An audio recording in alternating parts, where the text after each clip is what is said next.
customizable channel name, YouTube channel name. No. So, No. and I think once you get up to 100 subscribers, then at that point you can create your own YouTube name. So that's why I was asking. So you should be eligible. I think the minimum is 100, but I would encourage you to customize your YouTube name so that you can say youtube.com/idolnetwork, you know. Actually, we haven't done that, so possibly that is what the youth should be. That is what TM should be doing, and I know how to do it. If you guys need help, I can do that. Yeah, definitely. Yeah, would like to do that. Yeah, I have a multimedia company, you guys. So this is the kind of stuff that I do. You know, the technical with production and. Yeah. Oh, thanks a lot, Queen. That would be. Yeah, that would be very helpful. Yeah, that is what we actually need to do. So that I'm just gonna give you the link of YouTube and we already live on. I have posted YouTube because it's gonna be recording. Okay.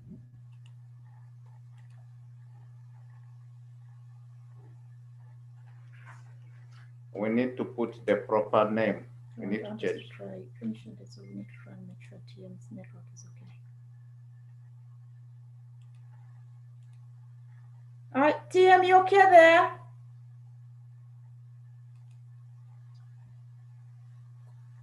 Live on YouTube. This is all on YouTube right now? You're on YouTube right now. Okay. What's the name of the event? It's called Youth Leaders for Africa's Future. Youth Leaders for Africa's Future.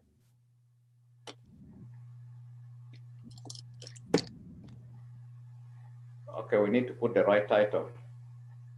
Youth Leaders. Can you put the right title on the YouTube live channel going on right now? Youth Leaders for Africa's Future. We are live. A little early.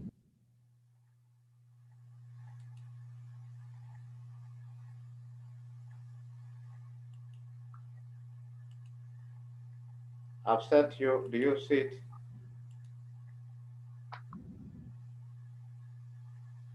In the chat, where did you send? On the chat.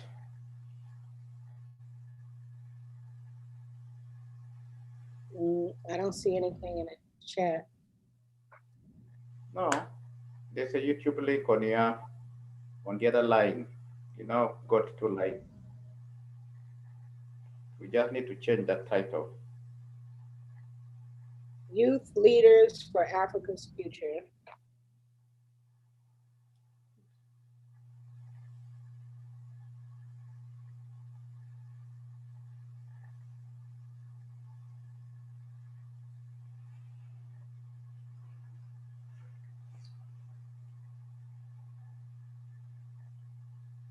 Let's check if she's received it. Have you received it, Queenina?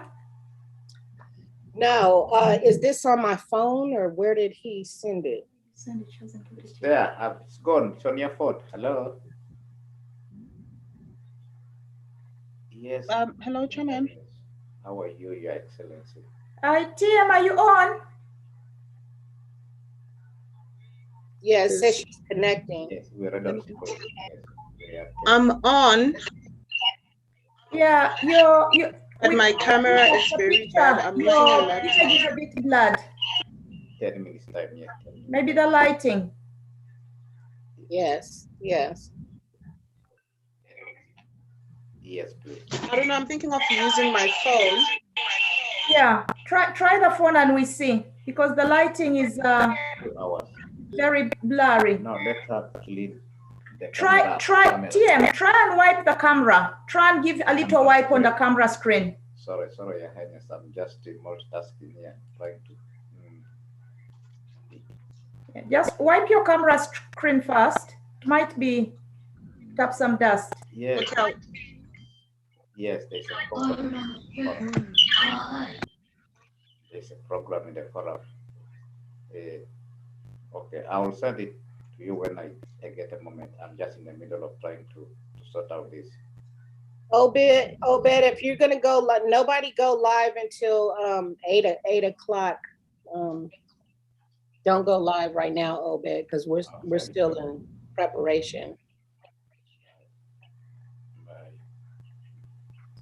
TM, clean your screen, clean the camera screen. And the way you put on the light, I think the light should be in your face, not behind your face. Yes. It's coming better. It's coming, it's getting better. It's getting better, TM.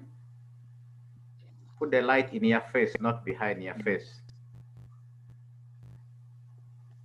Yeah, must be the camera that, fantastic. You see, that is it. Very, very nice, very nice. Much better. Yeah, oh, beautiful, that's good. Fantastic, that's it, TM. Now, what about the audio? How? Can you hear me? Okay. Okay, you're Is it okay? one of your you need to sign off of one of your phones, not the one with the camera, but you're signed in on another phone or computer. Yeah. No, That's yes, I am.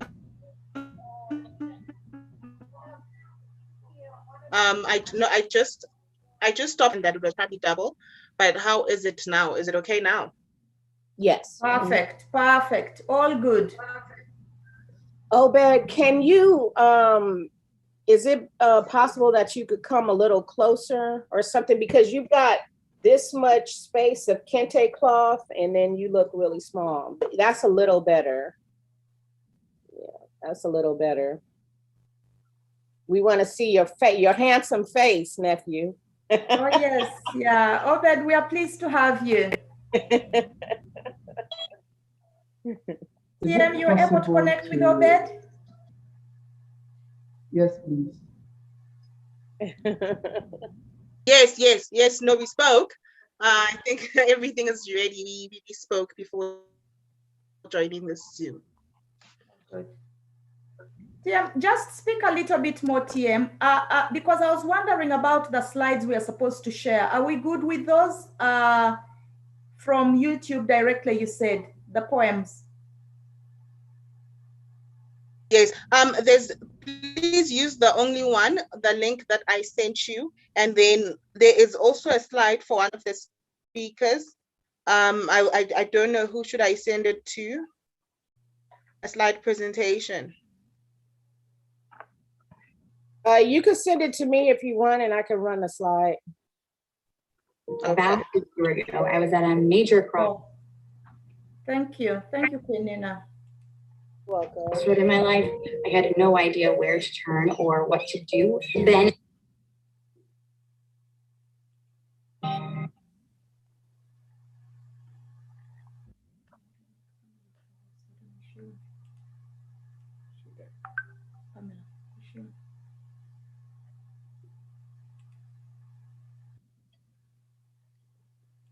Yeah, And all when co-hosts. does this come on?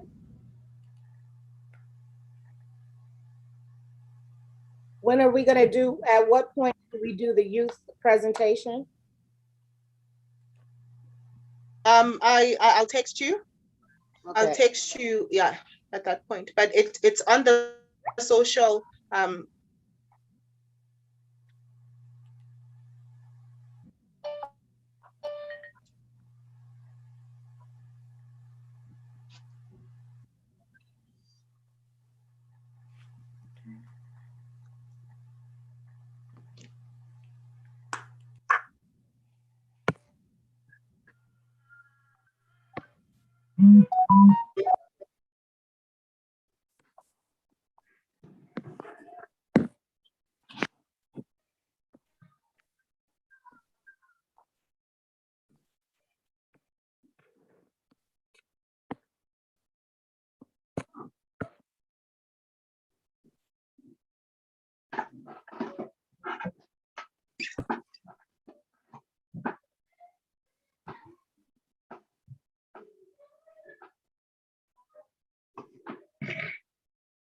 Okay, so I have the PDF up and that'll be ready to go.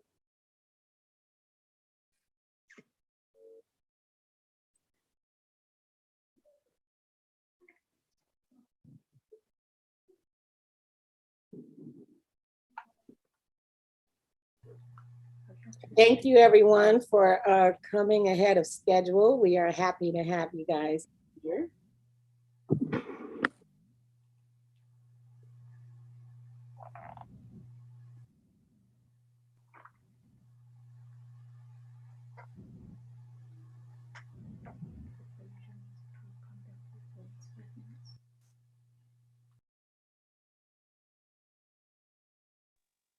Nina, I can see you at the beach. I know. I was telling Her Highness Grace that this is where I want to be all the time. So I love this background. Keeps me calm. You're having the time of your life, eh? Yeah, right. Exactly. Exactly.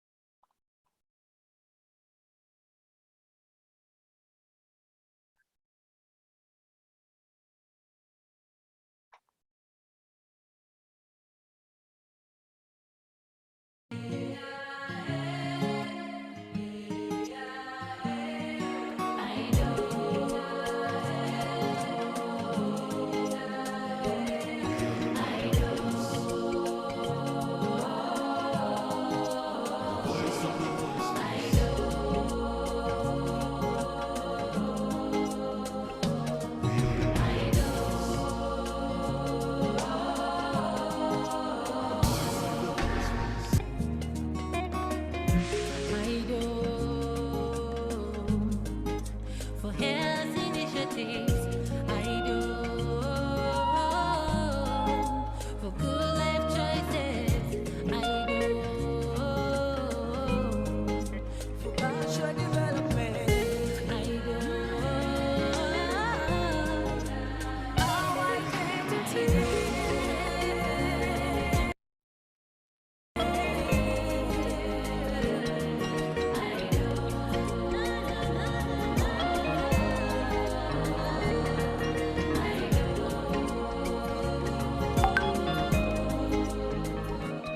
Sanibonani, Sanibonani, habari zenu. I hope you all enjoyed yesterday's Africa celebration. It was a celebration full of excitement. We had kings and queens from all over Africa. We had ambassadors from all over the world, dignitaries. It was such an event.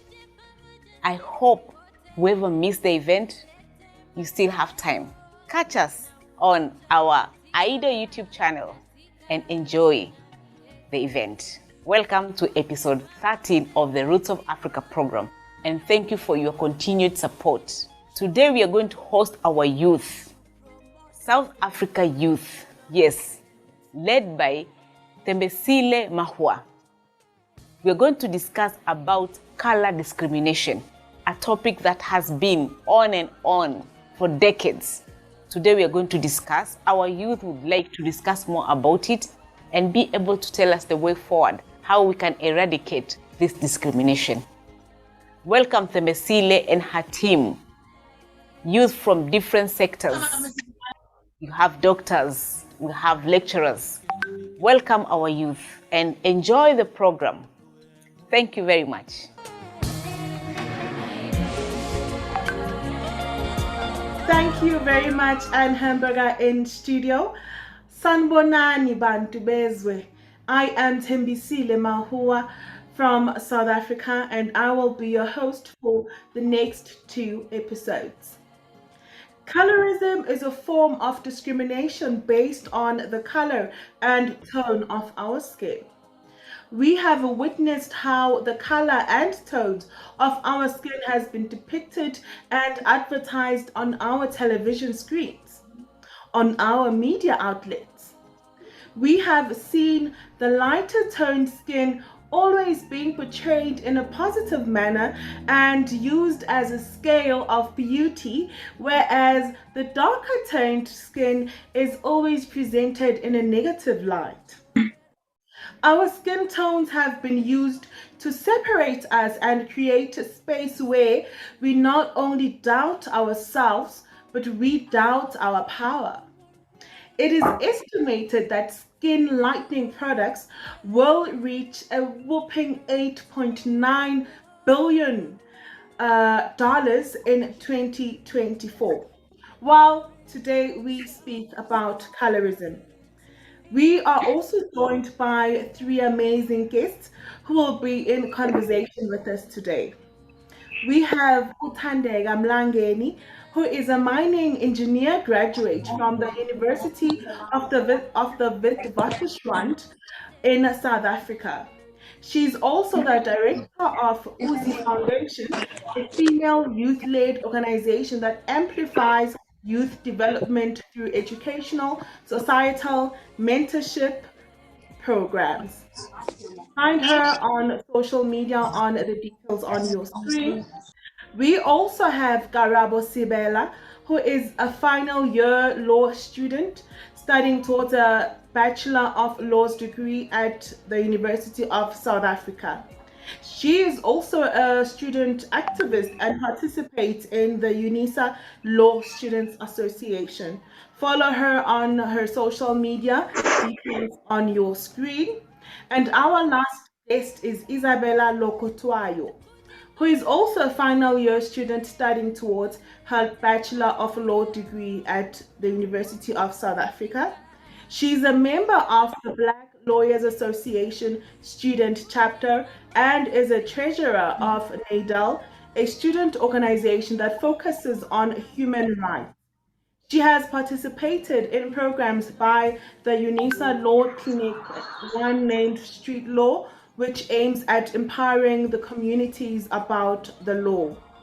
Let us start with you, Thandeka, and thank you very much for joining us. What has been your experience on today's topic as you speak about colorism and as you know that it's a very big issue now in our communities? What has been your experience?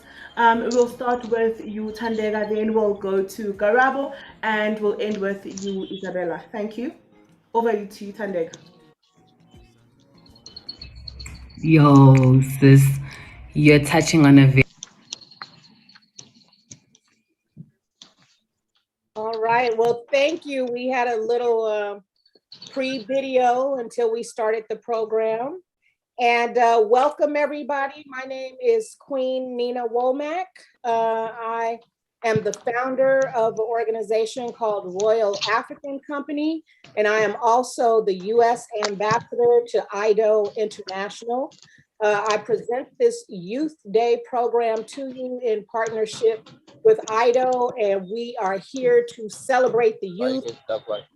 We have an excellent program. Everybody, mute your phones. Everybody, please mute your phones if you're not speaking. No, let's go. Because I need to do it tomorrow. Okay. So like I said, we have an excellent program lined up today. This is called Youth Leaders for Africa's Future. As you guys know, the youth population is over 60% throughout the continent of Africa, and that will double in the next less than 10 years. By 2030, the African population will be 2.5 billion people. Right now, it's about 1.5 billion, and that will also double by 2030. So we need, with that being said, we need to prepare the youth for Africa's future. How are we going to bring economic development, social development, everything that Africa needs so it can be sustainable and it can be the superpower that it is and that it needs to be for the future of Africa? Now, when we look at youth, they are the youth we have speaking today are catalysts for change. They are activists. They're doing some amazing things in their community. in different sectors such as agriculture, arts and education, social change, and so forth. These youth are amazing. And I just want to encourage the youth to forge ahead, to get involved in all these sectors to help bring this development to Africa. When we look at leaders who of the past, such as Martin Luther King, Malcolm X, President Nkrumah, and the list goes on, Nelson Mandela, they all started their activism as youth. They started in their early 20s. You guys may have known about them once they were elders, but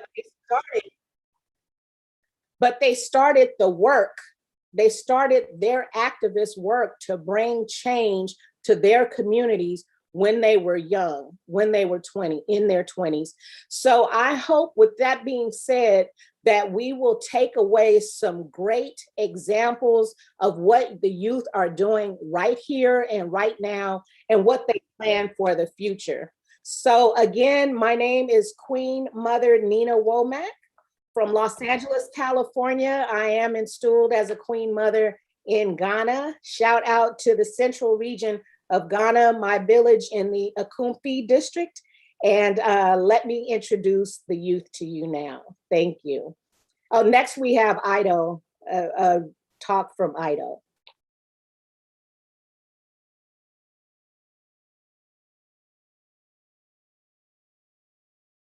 TM? Hello, thank you so much. May the host please allow me to open my video. I cannot on my side.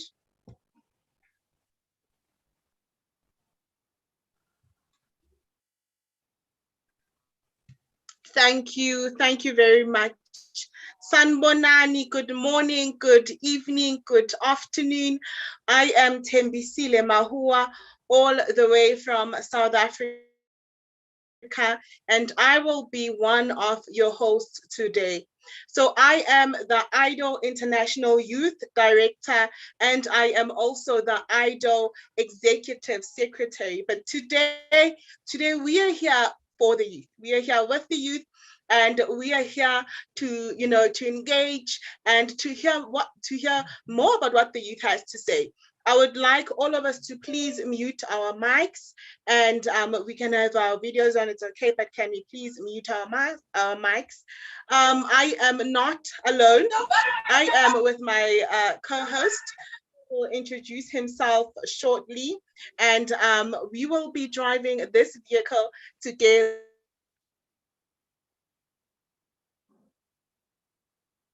Thank you so much. Today is a very, very important day, and we look forward to such a great session. Let me hand it over to my co-host, who will be introducing himself and is coming all the way from another country. Over to you, Obed. Hi, everybody. Good greetings from wherever you're coming from. I'm Obed Dazi from Ghana. I'm a 17-year-old and the founder of the United States. Oh, yeah. Hello, everyone. I am Obed Dazi from Ghana, a 17-year-old and the founder of the United States of Young Africans and the CEO of Team Base Magazine. And I'm excited. I'm super excited to be on here with all of you. Since I'm coming from Ghana, you can see from the way I've dressed with my kente and then my fugu, which is, a connected culture between Ghana and Nigeria. Like, before we start everything, I would want us to, type in our flags and ensure where we're all coming from. I'm coming from Ghana. I can see Thembi comes from South Africa. Type in your flags in the comment section in the box so that we see how we can all relate to each other. I saw the owner talking on now.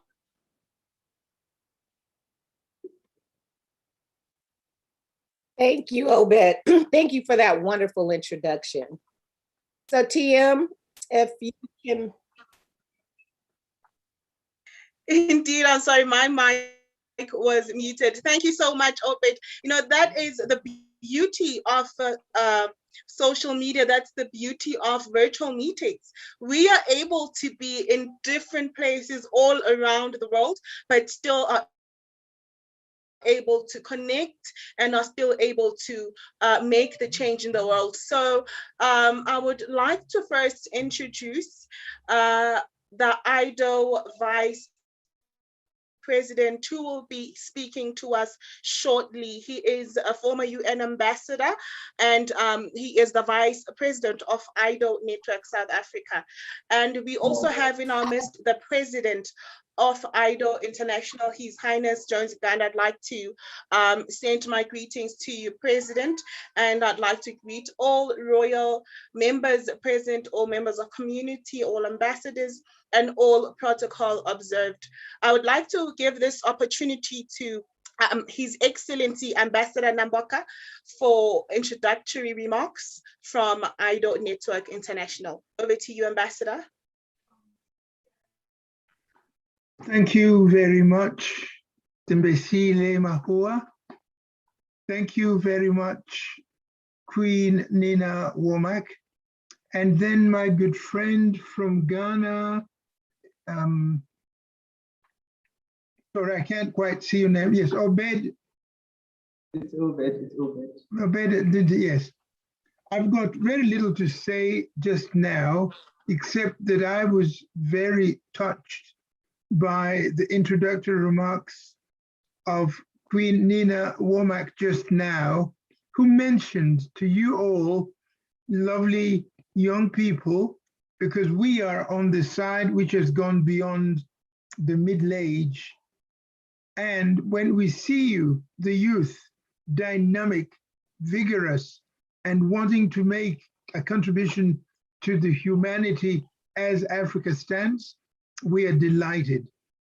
I was touched because she said that do not underestimate your potential in transforming humanity, transforming Africa, because the great minds we know of, and I'll have a chance later on to show you a series of slides I used about 2 weeks ago with an NGO in Addis Ababa at the AU headquarters.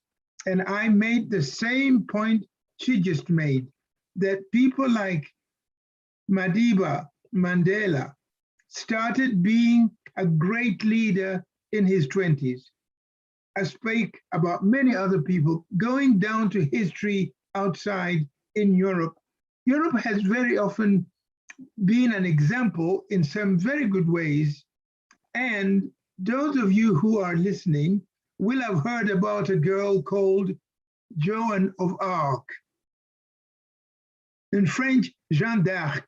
That girl was 19 when she fought and beat off the British from France during the 100-year war.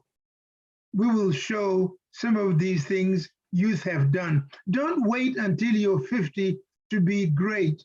Start now. You should have started yesterday. I'm privileged to be invited to make these introductory remarks as we start the evening.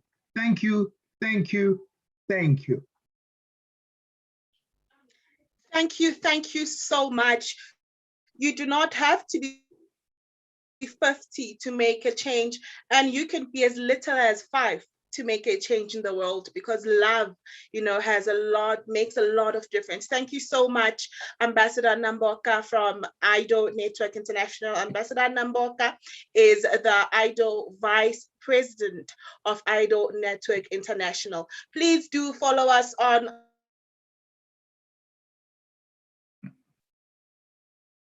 and comment on this virtual platform. Thank you so much, Ambassador Namboka.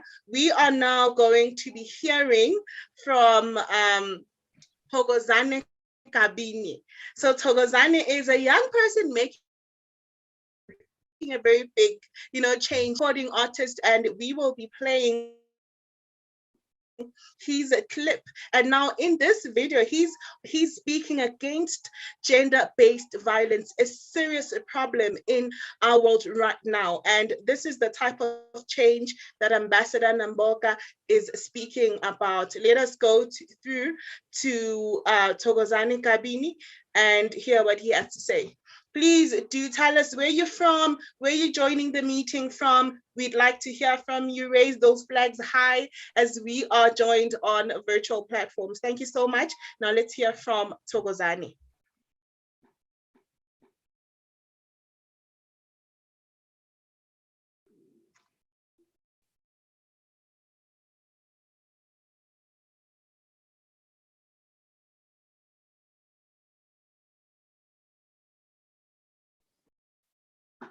As Thokozani gets ready, I just want to again thank everyone for being on with us today for Youth Leaders for the Future of Africa. This is presented by IDOL International in partnership with Royal African Company. Thank you so much for being here. Are we ready?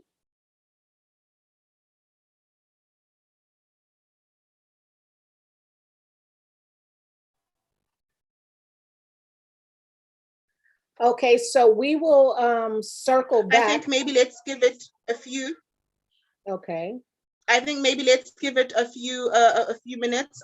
We will be connecting. Please, I think IDOL Network or Queenina, please do remember it's a clip from YouTube. Can you please, when you're ready, can someone please do say that they're able to play the video. But thank you so much. We can see hello Tendai from the UK. We see you. Hello to Bunki from South Africa. We see you. Thank you so much for joining us. Hello Tieti from Resource for Aid. So one of our speakers will be speaking later today. We see you. Thank you for joining us. Hello Queen International. Hello Devon. Thank you very much for joining us. I am just going through your chats. Please do communicate with us via the online chat as we go through the program.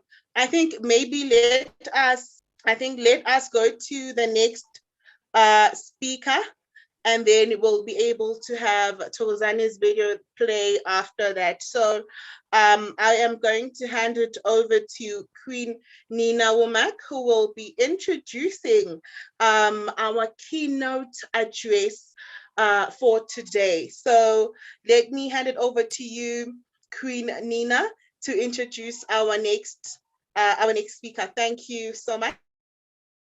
Thank you, TM. So I would like to read the bio of our keynote speaker, Farouk, and he has quite an interesting bio. Farouk Kailan is an African entrepreneur with a strong commitment to Africa's economic growth.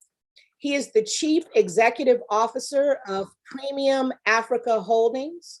Premium Africa Holdings is an Africa-focused investment holding company with assets and projects in Ghana, Liberia, Gambia, and Sierra Leone. The company operates in areas of construction, ICT, mining, agribusiness, fintech, real estate, energy, and investment consultancy. Wow, Farouk, you are doing some amazing, amazing work.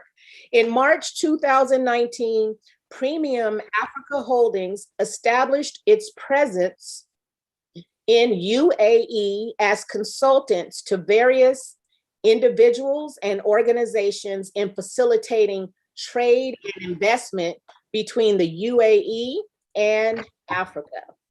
Premium Africa Holdings has also partnered with, listen to this, you guys, American music star Akon for his Akon Lighting Africa project in Liberia. Farouk holds a number of international appointments. He is the Secretary General of the Global Chamber of Business Leaders. He's an international partner of the World Angel Business Investment Forum, which is where we connected. We're both partners of that organization.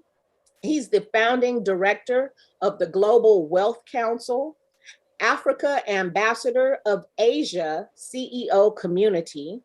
He's also the board member of World Innovation Alliance and senior advisor of Unimayer University, Italy, and vice chairman of African Institute of Small Scale Mining. Wow. Farouk currently works closely with the offices of 5 African presidents on various interventions geared towards the economic transformation of their respective countries. Farouk was awarded African Business Leader of the Year at the 28th edition of World HRD Awards in India on February 15th, 2020. Congratulations, Farouk. And he was named among other young enterprising Ghanaian entrepreneurs as the top 50 young CEOs for 2020. And Farouk was awarded the Order of Noble Hand of Honor by the Pan-African Leadership of Entrepreneurship Development Center in September 2019, alongside Vice President of the Republic of Liberia and other global leaders.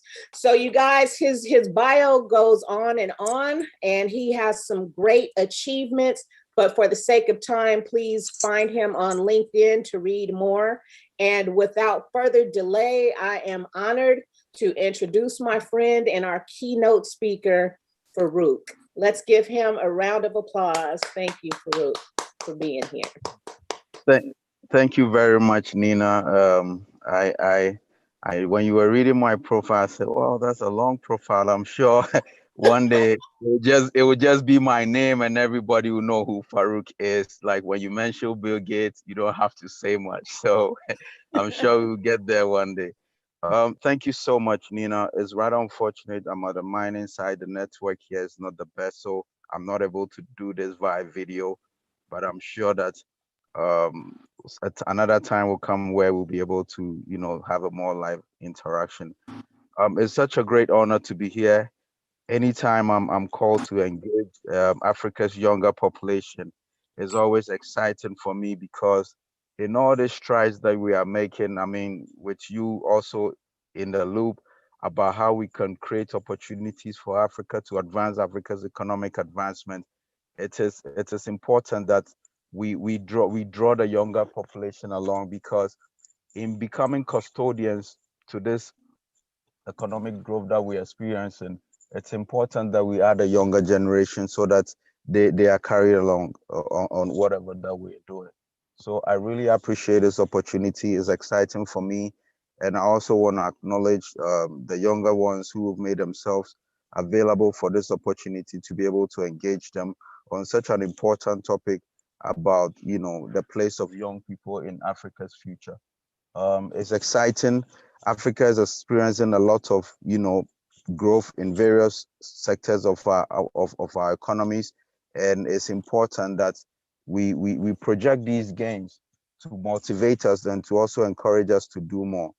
To go straight to the topic, I would like to catalog a few points that will guide the younger generation in becoming, key architects in Africa's future. I like to say that the future is here. The future is created. Once it's something that is created, it means it is right here with us. It's one that we have to be actively involved as a younger generation. And in trying to create the future that you want to see for yourself, and you are told that the future is created, the future is now, then it's about time you fold your sleeves and also become part of the process of creating this future. You shouldn't just sit and say that you are waiting for your time. Your time is here. You should be part of the creation because you understand yourself better. You understand your architecture better. You understand your trades better. You know who you are better. You know you have this instinct, this passion that's innate in you. So once the future is being decided, you should be at a table. So I like to say the first point I would want to share with this brilliant young generation of ours is know your environment. It's important that you know your environment. Once you know your environment, it guides you in making decisions. I mean, we are Africans, and it's important to know that Africa is one of the most resource continents in the world. We drive the global economy because a lot of the elements that drive the economies are found in Africa as as natural resources, and these things are exported to other jurisdictions to build. And you see for yourself, when you see the high-rise buildings, There's some level of iron there. When you see this beautiful jewelry, gold is coming from the continent. So you need to know your environment. Once you know your environment, you begin to appreciate it. Africa has the biggest youth population. And when it comes to business, you realize that numbers is very important. There's been, in recent times, there's been very interesting observation, particularly with the tech giants. Twitter has announced its presence in Africa. Google has done the same. Microsoft has done the same. Facebook has done the same. They've not done this by just verbally saying these things, but they've come to establish Africa offices because numbers forms a very integral part of their growth strategy, and Africa has the numbers. We're over 1 billion population and the continent that has the highest young population. It tells you that in sustaining any brand, you need these numbers to be able to sustain your business and also, you know, achieve your growth strategies. So it's important that you know your environment. So in knowing your environment is also important to realize that yes, in your environment, which is Africa, there's a lot of problems. And for me as an entrepreneur, as somebody who is, you know, going through the mill, questioning the status quo and telling myself, look, I'm not going to complain about the system. I'm going to make the best of it. I'm going to use the media tools that I have with me to change my perspective, to change my narrative, to change my story about Africa, to make the best of it. When I wake up, I say, in the first place, I have life, I have internet, I have a phone. And look at these immediate resources that are available to me to be able to make progress in life. Yes, Africa has problems, but it's important that we see these problems as opportunities. Immediately you start seeing these problems that are begging for solutions as opportunities, your mindset changes. You move from a problem perspective to a solution perspective, then your conversations become more of the solution. How do we find solution to these problems? So even with this interaction that we're having today, prior to joining this, we realized that because of the video, it's actually stalling the internet, you know, speed.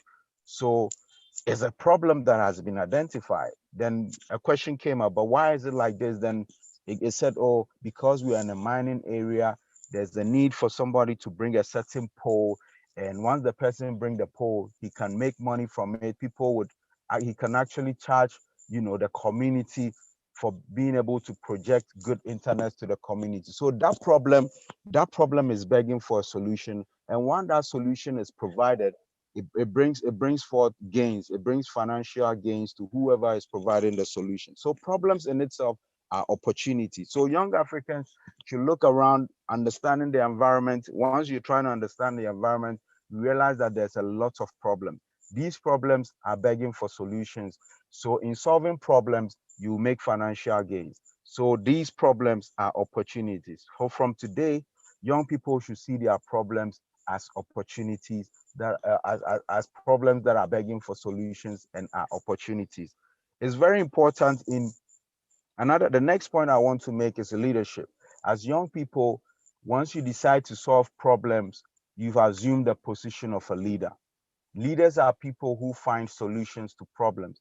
Leaders are people who motivate people to solve a problem. Leaders are people who inspire people to solve a problem. Leaders are always reminding the team, everybody around them, that look, there's a big agenda ahead of us. We have to be committed. A leader is always reminding the team and, you know, motivating them. A leader is not one that is in the front. A leader is at the back, and he's looking from the back and say, hey, I think we're veering off track. Let's come back here. Let's do this. So don't assume a position of a problem solver and consider yourself somewhere at the bottom. You're a leader. You've shown leadership because you've owned up to a problem and you want to solve the problem and you become a leader. So some of the traits of a leaders is that they serve. Leaders are here to serve. And in providing a service, you don't put yourself first. You put people first. So when you become a people first kind of leader, then you realize that, yes, indeed, you be getting the right traction that you need, the right support that you need from your team to actually make progress, because you have shown that, yes, they matter to you. You are a people first kind of leader. So Know your environment, 1. 2, understand that Africans' problems are opportunities. 3, show leadership when you are solving these problems and lead from behind. Inspire people. Be a leader who is saying the right things, not just putting people down. You need people to solve problems. So you need to inspire these people to be able to solve the problems for you. The next point I want to make is embrace innovation. Innovation is what is changing the world. Innovation is what is ensuring that the world is advancing. Innovation is felt in every aspect of our life. It's felt in our health sector. It's felt in our educational sector. It's felt in entertainment. It's felt in every spectrum of our lives. In health, now there's telemedicine. Doctors don't have to be at a certain, station to be able to deliver service. Right through the internet, doctors are able to sit remotely through a video conferencing, are able to advise other doctors on what to do, and even, even go as far as, delivering surgery remotely. So innovation is very important in solving problems. Find solutions. Now we have internet. Beside internet, technology is not the only innovation. People are confusing innovation for just technology. Innovation in itself can be finding ideas, solutions. How do I find a new way to solve this problem? How do I adapt a new approach to solving a problem? So innovation in itself is a new way of solving problems or a new way of doing things. Once you embrace innovation, you realize that problems that have been there for ages, for centuries, you are the person that is able to solve these problems because you find very creative ways. You've interrogated new ways of solving this problem. So I want young Africans to embrace technology. You could understand what technology is doing for us today. We are able to have this conference because of technology, because a young person, somebody somewhere said, how am I able to create a platform where people can have meetings without being in the same place? 10, 20 people. Okay, let me push it further to 100 people. How am I able to achieve this? So it took somebody to say, look, I need to come up with something. I need to create something to be able to solve this problem. And that is what you are seeing today. And we've all embraced and we are solving problems. So innovation is important. Another thing I want to share with you is after innovation, character. Character. You need to be somebody with a good character. Mostly when people reach out to me and say, well, Farouk, why are you having all these traction? Why are organizations coming to you? I sit quietly and ask myself that, but I also see that, look, it's a certain trait that I have. When you call me to a certain agenda, you call me to a certain enterprise, I give it my all. I commit myself. I say, look, once I've been called to this agenda, I've been called to be part of this organization, it means I need to own the vision as well. I shouldn't see the vision as for somebody or the person that invited me. I should be collective in my thinking. It's for all of us. So every morning I wake up, I have my TOD, I have my, my goals. Every organization that I'm a part of, I have an Excel spreadsheet. I outline what I'm going to do today for the organization. So it allows me to be able to give my best when I'm part of organization. So character, and these organizations see that, damn, Farouk is really committed. He's bringing his A game. And through this, I get a lot of recommendations. Hey, I think Farouk will be the right person for this thing. I think when you get Farouk on board, you'll be able to do this. And integrity. When you tell somebody, I'm going to do this, make sure you deliver on your word. Integrity is a new currency. It's one that is taking people to places. It's one that is taking me to places. It's one that I don't want to compromise because integrity cannot be questioned. Once you have integrity, it takes you to places you never imagined you will find yourself. Because trust is very important in day-to-day engagement. When people trust you with their vision, when people trust you with their money, when people trust you with a certain objective, certain target, they know that you are somebody who is going to deliver on these targets. So you need to have a very good character. You need to own a good character. It becomes your brand, and it's the currency that is going to help you a lot. Once you have a character of somebody who is committed, who is goal-oriented, you realize that even older people, I take myself as an example when I was a young person coming up. I wasn't looking for a job. I was looking for opportunities. Whilst my colleagues were going to organizations with CVs, I was going to these CEOs and telling them, CEO, I think that even though you are part of this organization, I'm sure you have your personal ambitions and one day you want to also establish a company. I'm one person, I can do all the work for you. We can start now. We can start by doing feasibility. And once you see that there's a spark in their eye, they say, wow, who's this young man? And immediately they draw you in. And once you guys sit down, you draw an agenda, you commit yourself to, and they see, no, this person is a mover. It's not really about the money. I don't put money first. I put selling myself, telling people that I'm somebody who's result oriented, and I prove it. So you realize that these people that I've proven myself to, they help you. Oh, I have this personal agenda. I have this vision. How can you help me? They are quick to help you. Have a good character. Be somebody who is looking things from a positive perspective. Don't be projecting negativity. When you look at my personality, it's one that is always about positivity. So when you find somebody who is already down, is negative, he sees that, damn, when I communicate with this Farouk person, I'm going to be in a space of possibility. And you draw the right people into your space.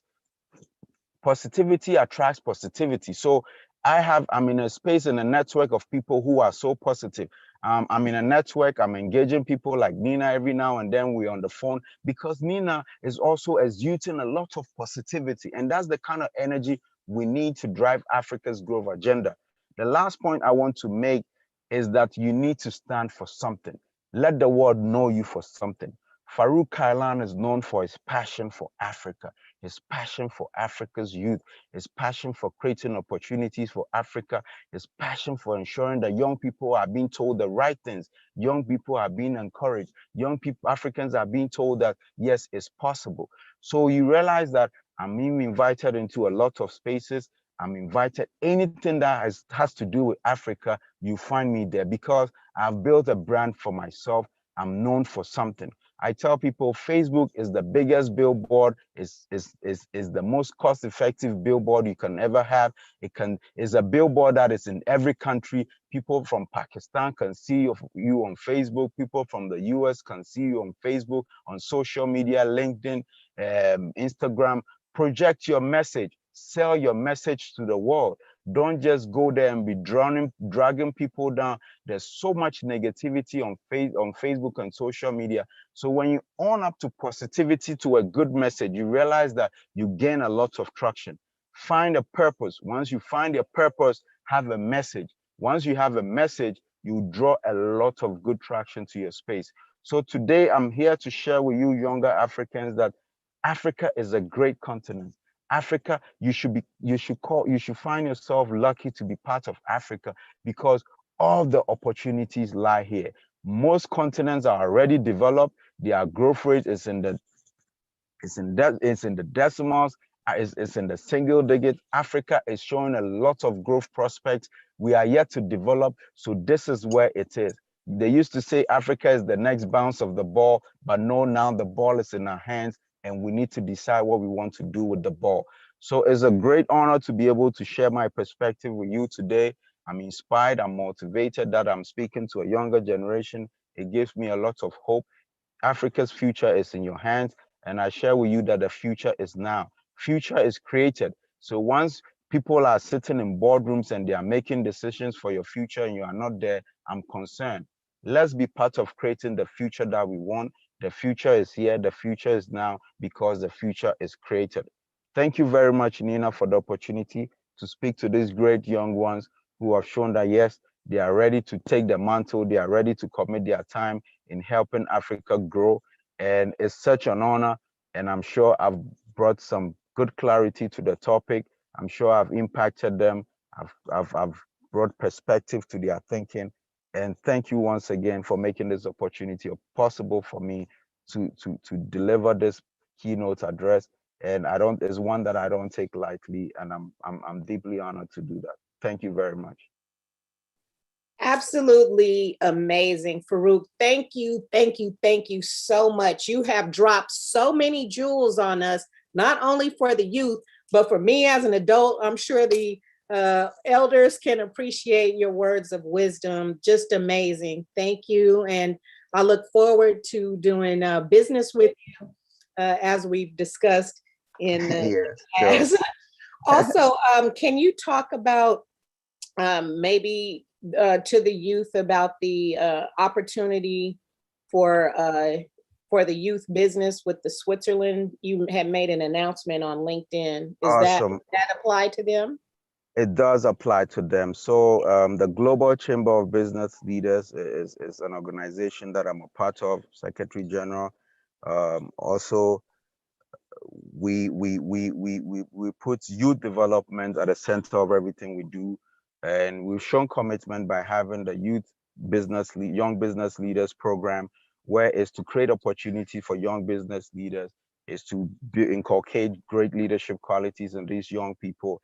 And once we find opportunities that is going to impact their work, is going to impact their journey, we commit ourselves to. So what we've done is we've joined hands with the Swiss Federalism and its partners to launch a project that would create opportunity for African startups, particularly young Africans, and is going to provide opportunity for young startups to have access to a Swiss investment fund.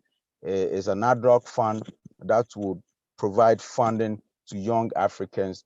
So those details are on my Facebook, my social media handles. I'm going to share with you in the chat room, so that you follow this this narrative, this conversation. There's a link how you can apply. And those that have challenges in terms of paying for subscription to be part of it, don't hesitate to reach out to me. I'm going to organize a special forum where I actually select people that I personally will be able to sponsor to be part of this very important, opportunity. It's called the Innovation Startup for SMEs, and it's called Innovation / SME Startups Opportunity. So once that is aligns with young people, I subscribe to it. I'm ready to offer opportunity to young people. And like I said, I'm ready to, open a forum where I engage young people and, get feedback from them about their innovation, what they are doing, their business model. So I'm able to sift through, select about 5 of them where my private office is going to sponsor them to be part of this opportunity. So I'm going to share it in the chat room so you have more information about that. Thank you very much, Nina. Thank you. Thanks again, Farouk. Wonderful job, wonderful presentation. And youth, please follow him. He is always doing something, like he said, because of his integrity, always involved in the mix with with Africa, with development and so forth. So follow him on social media and take advantage of the opportunities that he is bringing to the youth in Africa. Thank you once again, Farouk. I hope you can stay with us for a little while, and if not, thanks again for your presentation. So now I'm going to stay for a while with you. I'll be here for a while too. Okay, awesome, amazing. Yeah, because we have some great youth speakers. So now we are going to turn it over to our co-host, TM, who is the youth director for IDO, and also Obed Dadzi, my spiritual nephew from Ghana, who I adore. So you guys take it away. Yes. Thank you so much, Antonina, and thank you so much, Mr. Farouk. I've learned so much, especially notice your surroundings and surround yourself with positivity. That really got me there. And we are glad to have had you here, and I'm hoping to learn more from the other speakers as well. Entrepreneurship, I believe, is being productive with your idea as a young person. That is one thing that a lot of young people do not understand. We see entrepreneurship to be making huge investments, making huge business. But I see entrepreneurship as being productive with your idea as a young person, finding a problem and then providing a solution to that problem. That, I believe, is entrepreneurship. On that note, we'll be introducing our first theme for today's event, which is entrepreneurship and empowerment for a sustainable future. Entrepreneurship and empowerment for a sustainable future, And we'll be introducing our first speaker for today, who is Mordecai Ndlovu, who is a youth leader for ADO Network South Africa and AYED. And I bet you'll be learning a lot from this young man. Mr. Mordecai, are you here? Thank you so much. Thank you so much.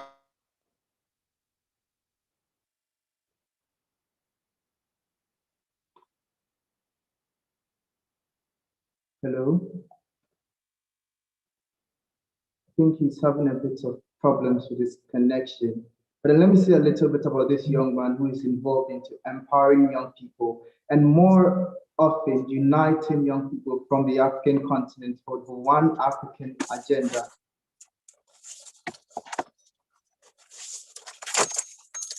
Hello. Just to mention it to you. Mr. Mordecai, are you here with us? I'm here. Can you hear me? Yes, I can hear you now. Thank you so much. We've just been having a lot of challenges in South Africa. It's load shedding and it's level 2, so the electricity just decided to do its own thing. But we are here, and I just want to say thank you so much, Program Director, for allowing me to be part of this meeting. Hello? Hello? Can you hear me? We can hear you. We hear you just fine, Mordecai. Yes, Thank you so much, Queen Nina. As we begin, I'd like to first thank the program organizer, Queen Nina. I'd like to thank the program director, to all the IDO members, from our president to our youth directorate, all protocols observed. This is a very special and very important program. And today is firstly to signal the interest of youth in participating in the drive of transformation in our continent. My part as a youth entrepreneur advocate is to firstly to say that we as the youth are ready to make transformation come alive. And for a long time, we thought that entrepreneurship is just about being an entrepreneur, starting a business, and getting rich and having this nice life. But now, in our time as Africa is becoming the pinnacle and the center of conversation, we are realizing that entrepreneurship is becoming a social transformative tool that can redress the changes in our society. The later speakers talked about that young people need to be in the right seats in the board meetings so that they can also make decisions that represent them. I'd like to also support that that statement, because youth for a long time we have not been making decisions for ourselves and also not allowing ourselves to participate in very important meetings and discussions. And the only reason why we've been like this is because, of course, youth is called to be young and less informed. But now we're starting to realize that youth are energetic. Youth have energy and they have a drive that can bring innovation and new ideas. And it's time for us to take that and use it as a tool for transformation. So 10 years ago, I started a campaign called Africa Youth Entrepreneurship Day, IYED. And I want to firstly also thank Queen Nina. She was part of our keynote speakers, as well as other young people. This was on the 3rd of June. We started this campaign 3 years ago. And fortunately, we had young, strong, vocal, intelligent young people to come and speak and diagnose this day, and also speak about what are the strategies that we as youth entrepreneurs can do. So the IYED campaign is a program that I would like to present to each and every one of you that is here in the IDO Youth Day program.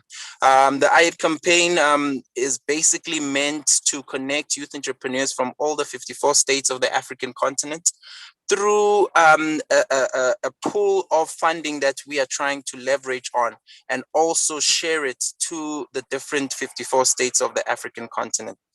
The IYED bill is a trust and as well as a strategy that will be a policy document that we would like to also present to the African Union to be adopted.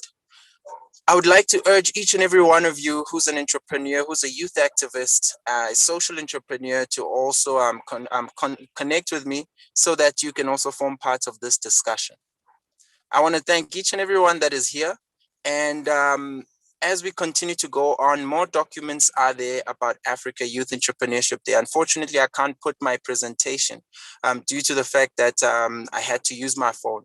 But I'd like to say that as an IDOA, we will continue this conversation. And I want to thank each and everyone. Happy Youth Day today, and let's continue to bring transformation in the continent. Let's be together and let us build the Africa that we want to see. As IDOAs, we can do it. Thank you so much. Bayete. Thank you. Presidente, thank you so much.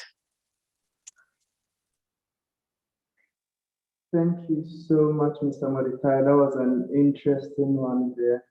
And we did learn a lot from your presentation as well. We are hoping as young people to connect with you right after the meeting and then learn more about what you do and what you have for young people. So our next speaker for this segment is Wanto Tia. And please forgive me if I didn't get network. Mr. Wanto, are you here with us?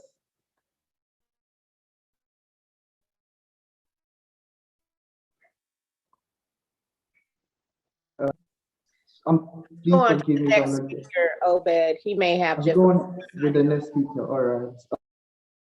Okay, sure. So next speaker, sorry, please forgive me if I didn't get the name right. It's a wonderful South African young lady who is empowering young South African ladies to make a difference and to bring about change. And when I read about her and when I saw her, like everything about her, I was inspired. I told my little sister, come look at this young lady and you need to be like her. She goes by the name Nomzamo Mantlombe. Nomzamo Mantlombe. I don't know if you can hear me, and please forgive me if I got the name wrong. She works with ADO Youth Leadership in South Africa. She's the lead leader for ADO Network in South Africa. Can you hear me, Miss Nomzamo?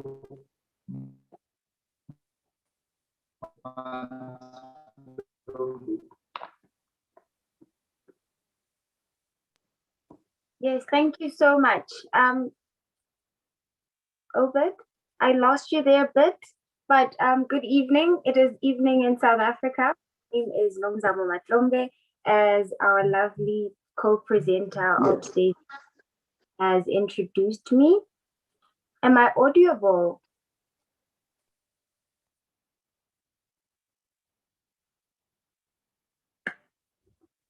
Right, all protocol. Yes, you are. You are. There's a bit of yeah, I keep losing a bit of audio every once in a while. Before I even continue and noting everybody who's present today, I would like to say that my fingers are crossed as our speaker, Obamlov, Mr. Mordecai, informed everyone that we are experiencing load shedding. I am due to have a power cut very soon, so my fingers are crossed that I can just make it through this before the power gets cut. Right. So I was given a very, very, very important and dear title to my heart, topic rather, to my heart on empowered, speaking on empowerment. And when our first speaker came onto the platform, he reminded everyone the importance of the youth and how they think and wanting to be part of the change and being part of the change and having the seat at the table. So I do a lot of community outreaches and a lot of community engagements with young people, right? Because it is important that if we are people who are always talking about changing the mindset of the youth and paving it forward, that we go back to the foundation, to those that are yet to come up, those that are still in high school, those that are still in primary level, and teach them on how to navigate this thing we call life today. Now, Stephen Bantu Biko once said, the most potent weapon in the hands of the oppressor is the mind of the oppressed, right? And this is something that I remind my youth in every setting that I'm given a platform to speak. I always remind them that when it comes to empowerment, emancipation starts here. As African people, we know that we are in a continent that was robbed of a lot of opportunities, put in a place where it could not see itself manifesting its greatness. We are the hub, we are the gold. Everybody comes to Africa for resources and takes them elsewhere.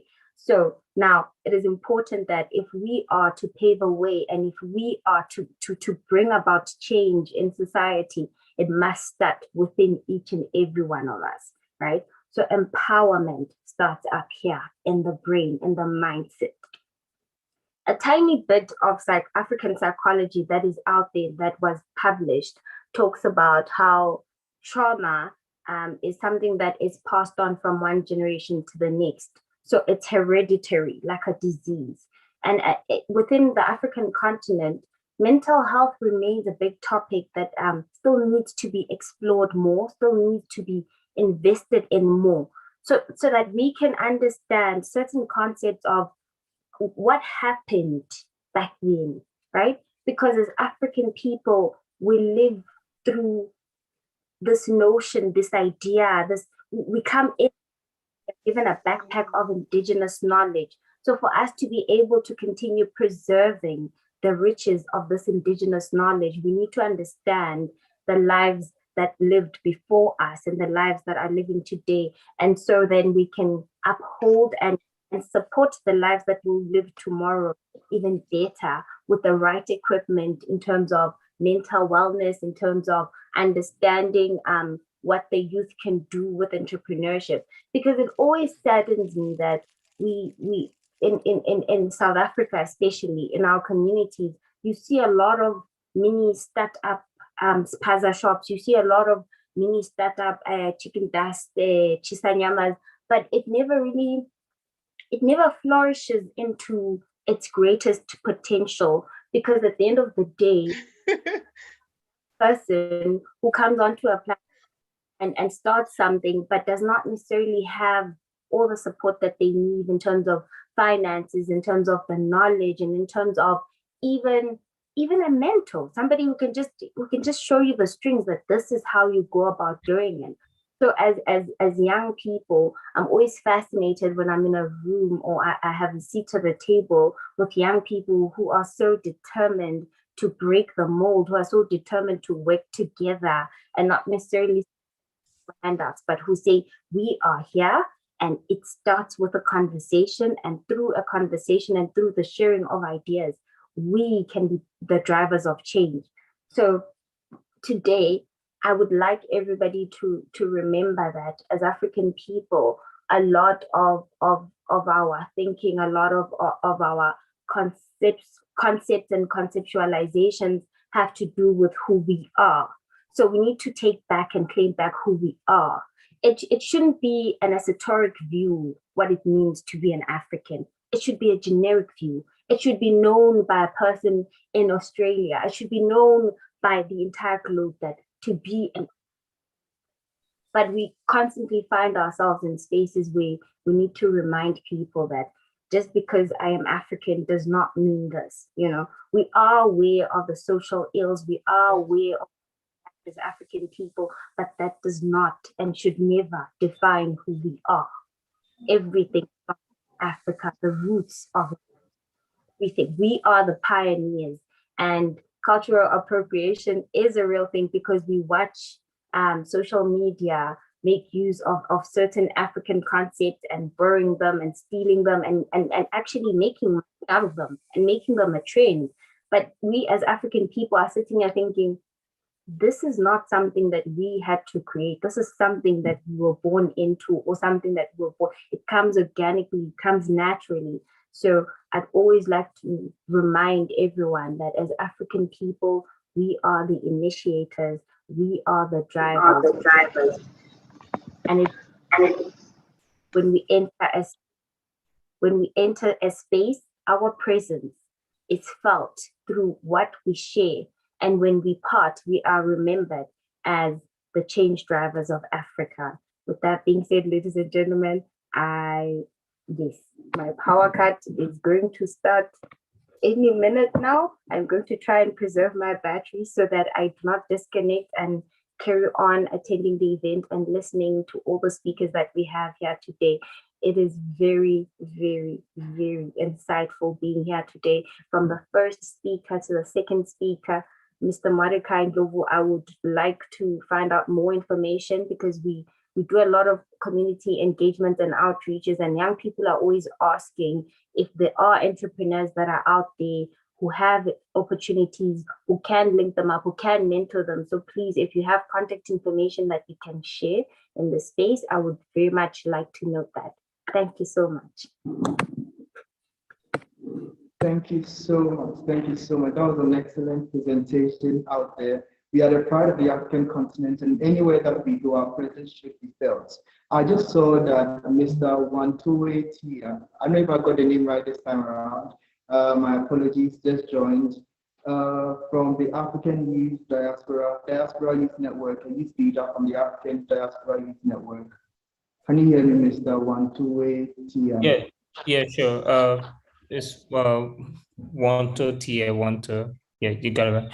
So I'm very happy to be here. I'm sorry for being late, but thank you so much for the welcome. So is it my time to present?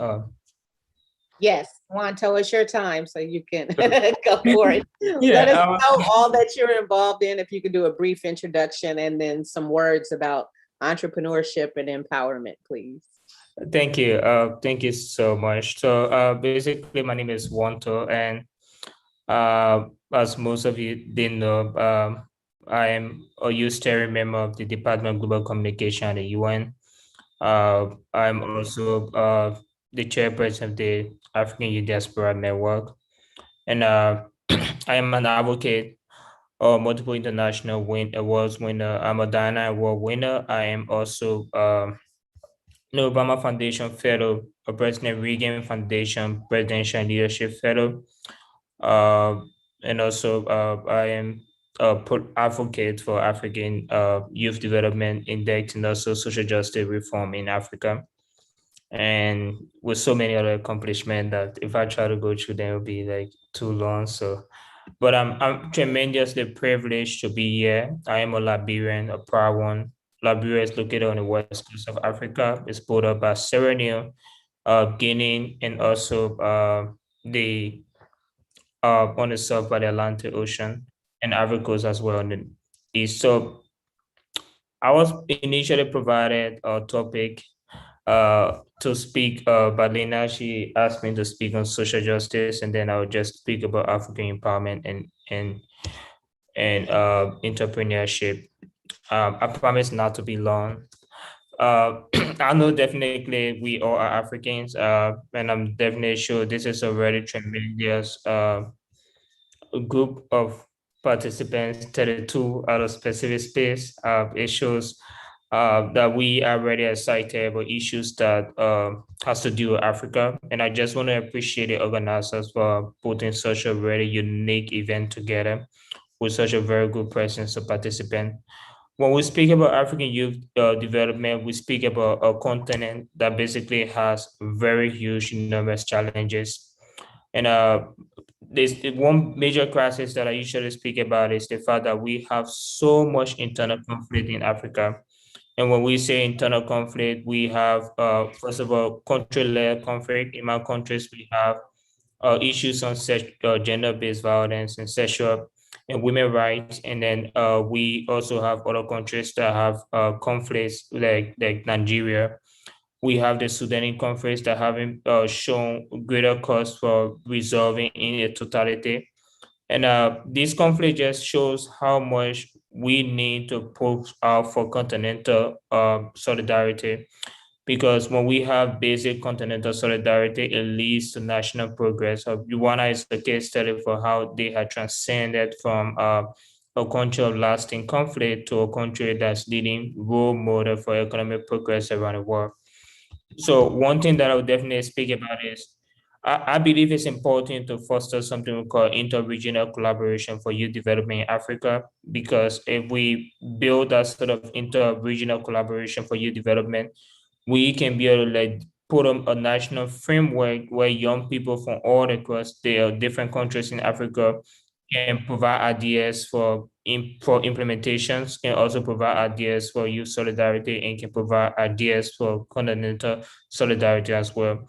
We have to be able to like create to recognize areas that need capacity development and advancement for youth development progress in policies and in actions in different countries.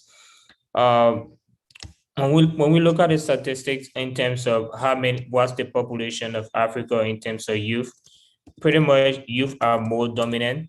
And this is why this topic is very, very essential, because if you have a dominant population in a specific continent, that means the stakeholders and the major stakeholders that are required to be known and to be acted upon in policy making process are young people. So we make almost 60% of Africa's population, and that means 60% of the population of Africa is under the age of 25. And that means Africa is also considered as the world's youngest ever continent. And so when you have a continent where 60% is under the age of 25, it presents an enormous challenge to build policies that work in futuristic perspective, because these are young people that will be leading reforms in years to come. And with a young population of under 25, 60% also show that the continent have a very good labor force if acted upon in a productive manner.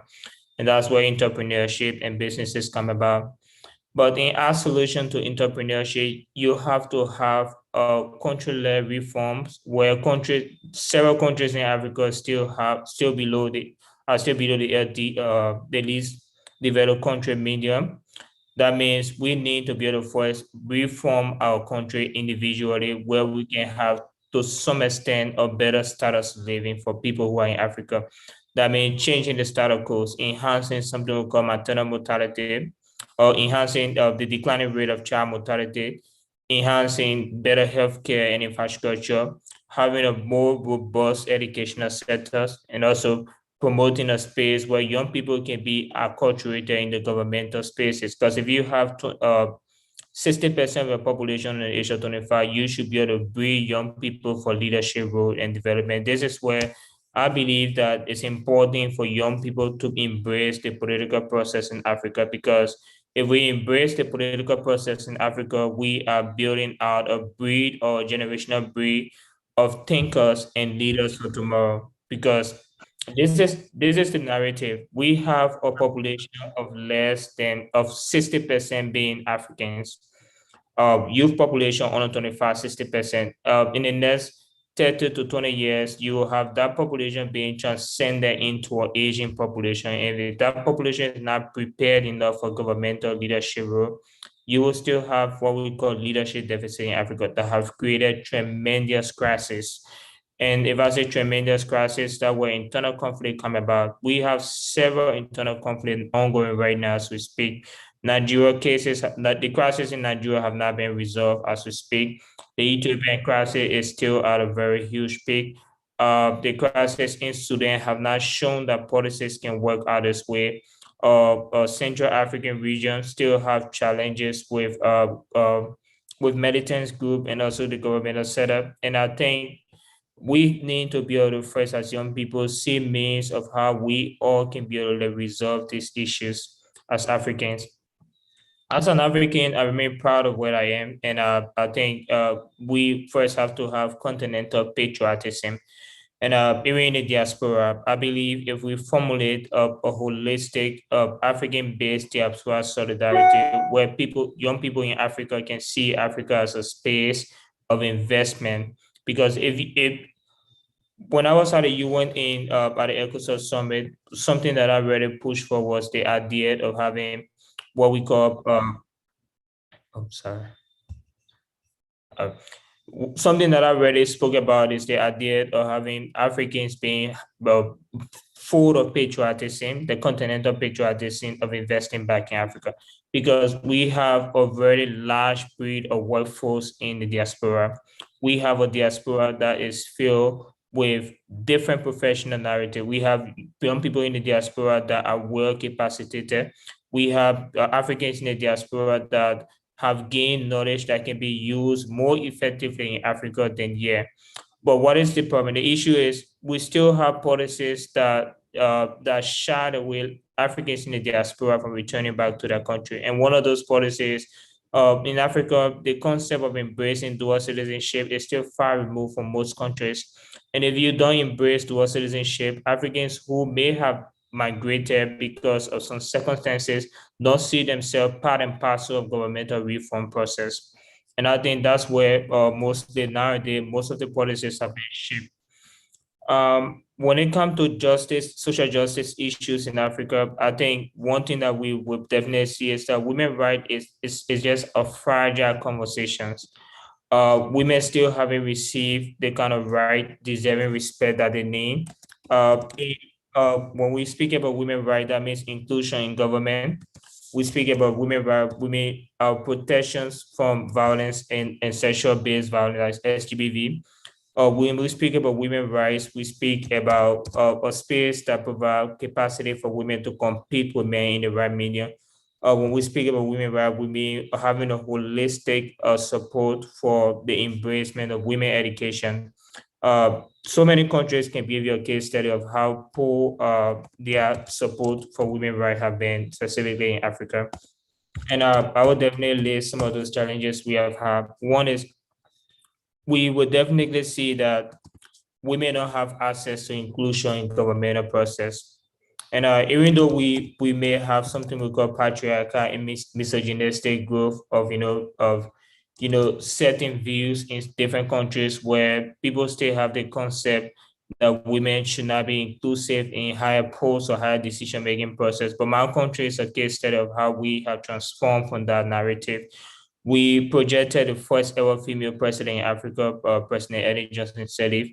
And I think when we can be able to look more toward in seeing women as essential for governmental reform, essential for economic growth, and essential part and parcels of higher decision-making process, then we also will be moving Africa forward as a country that is progressed with the world, with most of the developed world around the world. We have something we call specific rules and protocols that serve as protection for women's rights. And some of those rules is that we have the Convention on Elimination of Violence Against Women. And the policy on Convention on Elimination of Violence Against Women projects specific means and protection for women's rights against sexual and gender-based violence, against domestic violence, and also against setting-based patriarchy policies that shun men away from being fully inclusive in government. And I'll tell you for real, these are challenges that are in Africa as we speak. We need to be able to empower women more than before, giving them a space where they can be productive as possible. And when all of these things are being done, I believe we obviously have a continent that is embracing not just progressiveness, but that would be so many ways developed that we can be able to envision the kind of Africa we want, specifically starting with our countries. And I will just climax on this note, and I'll be ready for questions and answer. As an African, I think being very sensitive on these issues play a pivotal role of being able to transform policies. That means engaging your government, engaging policymakers, being part of the solutions where you are. Because a lot of time we will have these discussions, but what are we taking? What is the roadmap for transformation? How can we lead transformational change? You can lead transformational change by being grassroots actors. You can lead transformational change by empowering spaces where you can be able to exhibit your leadership. Currently around the world, we have the Sustainable Development Goal of the UN. The SDGs provide pathway for harnessing solutions in different spaces. If you care about women rights issues, you have an SDG on gender equality. If you care about the climate, you have an SDG on climate change. If you care about working on solutions for of clean cities, you have an SDG, you have a Sustainable Development Goals on clean cities and habitat. If you care about conflict resolution, you have an SDG on peace and the promotion of peace all across the world. And if you have whatever interest you have, the Sustainable Development Goals reaches towards your interest and aspiration for progressive development, especially what you want to see in Africa. And maybe you can start a nonprofit. I'm sure there are a lot of people here who perhaps may have a nonprofit. Maybe you can be able to engage with an existing nonprofit, being able to lead change. Maybe also you can be able to provide maybe you can be able to advocate for direct change in your country. And I will give an instance of some of those things we have there. Sorry. Last year, we led one of the most progressive protests in Liberia for women's rights, where we stood up against the growing rate of violence against women and asked the president of our country to declare rape as an emergency. We basically had thousands of Liberians on the street.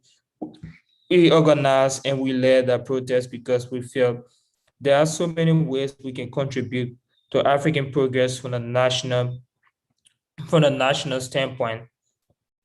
And another aspect is, okay, I'll just wrap up as soon as possible. Another aspect, if you set up a nonprofit, you can be able to work on change that effectuate so many challenges we have in Africa. And a nonprofit could be an institution you believe that you can transcend your views and aspiration in. Some of those nonprofits we have worked with the Department of Global Communications are nonprofits that believe in different issues with the civil society unit. There are some nonprofits that believe in climate change. There are some nonprofits that believe in social justice, and these are nonprofits working to effectuate change in different parts of Africa. So just to climax, I think as Africans, this is a very interesting space. And I appreciate the time of being able to provide what I believe in, what are some of my concepts for productivity in Africa and how we can be able to like effectuate change regardless of which country we are, regardless of the diaspora. And going forward, I think it's important we build the kind of conversation that we can be able to build and develop, and also reform some sort of continental patriotism where we see Africa as a united space than just different countries with different nationality and policies. Thank you so much, Lena, for this opportunity. And I appreciate all of you guys for listening. If you have any other questions, definitely I'll be excited to reach out to you. Thank you. Thank you so much, Wantote. That was so powerful. You spoke on so many crucial points, and I do hope that the youth that is listening on this live, whether on social media, on YouTube, or in this Zoom conference, are able to see the impact that young people can have in the our leaders. Young people are pioneers. We have heard that 60% of Africa of Africa young people under the age of 25 years, and Africa is the highest, has the highest number of young people. The young people need to be involved in politics and policies to ensure that they have a voice in forging the Africa that they want to see.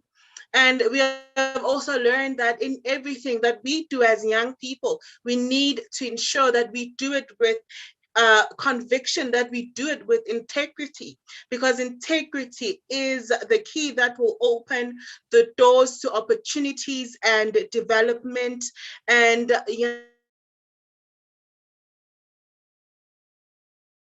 to be innovators. Women, now this, I don't know, for me, maybe it's because I'm a young woman, but women are imperative in the development of the continent. That has been very powerful. Thank you so much to all the speakers that have spoken so far. Remember, do give a shout out in the comment section. Tell us where you're from. Tell us what you think of the speakers. Engage us.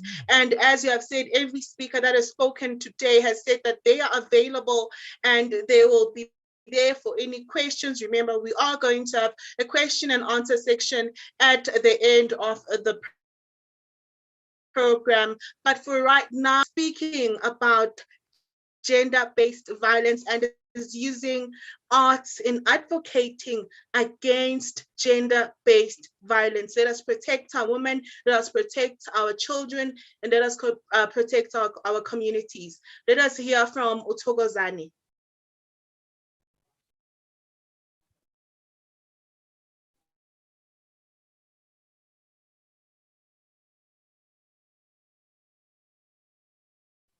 Is it ready, Queenina? Yes. Okay. I wasn't. I thought they were online to introduce. I'll play the video. No. Okay, no problem.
Please share the volume.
Here.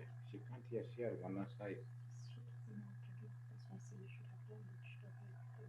I cannot do it because I'm the host. No.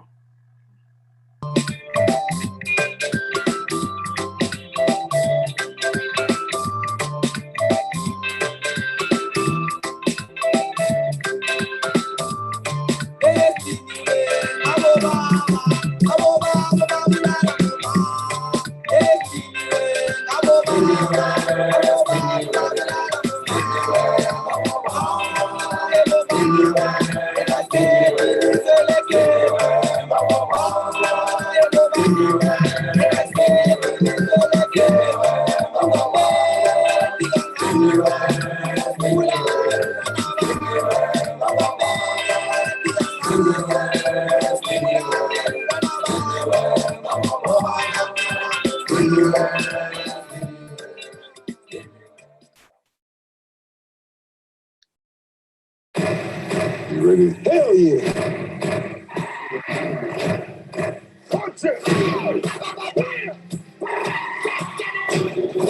It's good to be back. Clasificante 13.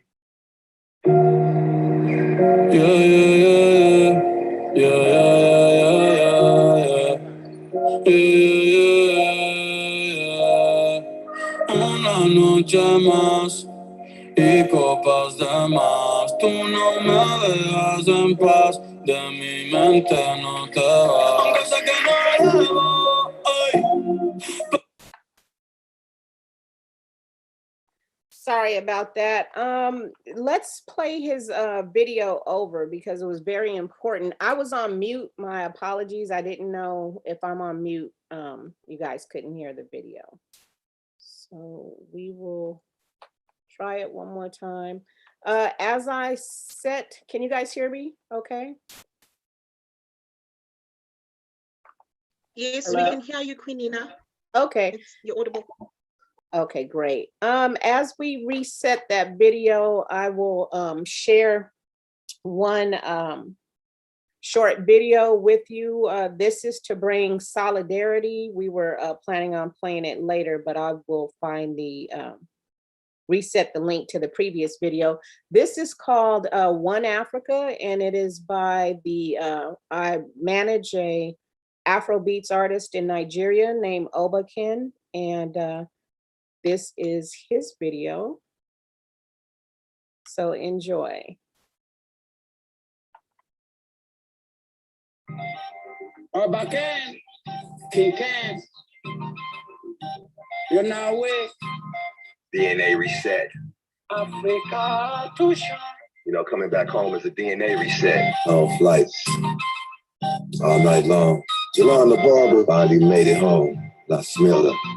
Sea air, deep breaths, take coast, gotta love, long flights to a crawl, sipping coconut water, no straw, coconut trees, won't breathe, and one Africa, but I'm from Cali, on a mission, African vision, at One Africa, there's no division, night sky, beautiful stars, diasporan, smoothie bars, yellow meals, land deals, come see El Mina for real. African vortex, come back home. 400 years been gone too long. Melanin unity, we strong. One Africa, let's sing this song. One Africa, our family.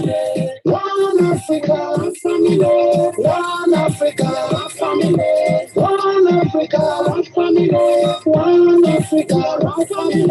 One Africa, our family. No matter what they do, we are one family. No matter what they say, we are one family. Because mama say, we are one family. We are one family. Brothers and sisters over the place, let's come together as one. Let's be whole, let's be whole. Let's be whole, let's be whole.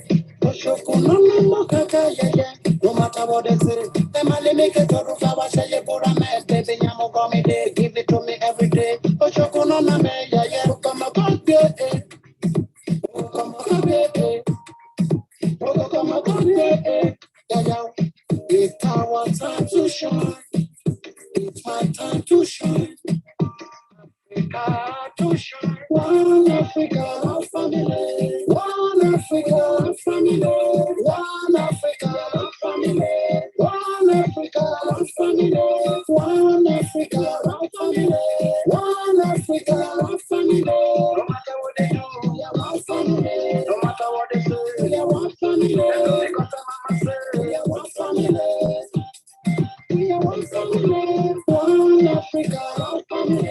One Africa, our family. One Africa, our family. One Africa, our family. One Africa, our family. One Africa, our family.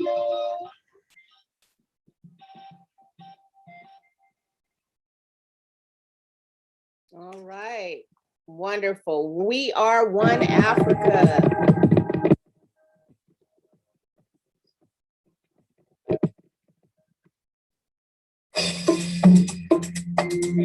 Exclusive from DJ Calvin.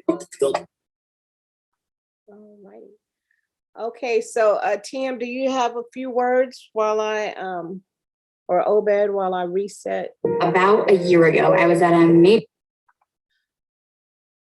Of course, One Africa, that was a very important message. Our borders have created or seems to have created a division amongst us. But the message says that we are one Africa, we are one people. The borders that were created by colonialism should not be a defining factor. Created by colonialists should not separate us as Africa, but should always make us close and should always ensure that we are one and we are brother and sister wherever we are, whether you are in Africa or outside, in the diaspora. We should always maintain unity, our love and pride of who we are. Thank you so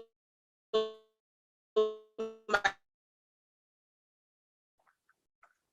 Now, please continue to comment. We are live right now. We are about to hear a message from Thokozani Kabini, who is speaking against women abuse in our world. Can we please listen to him? He is a Ndebele artist. Ndebele is a kingdom in South Africa, in Mpumalanga. So he is speaking, he's a traditional artist, a very young.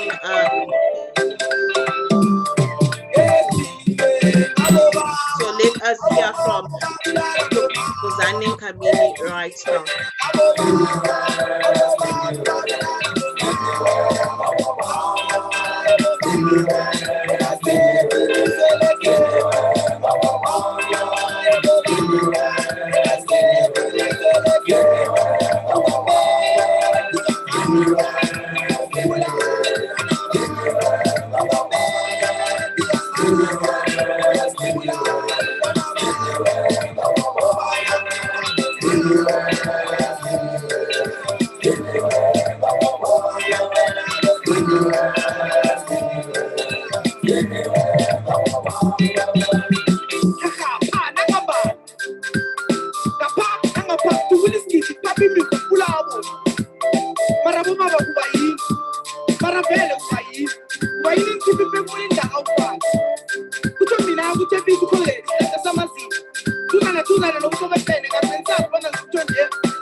Beautiful.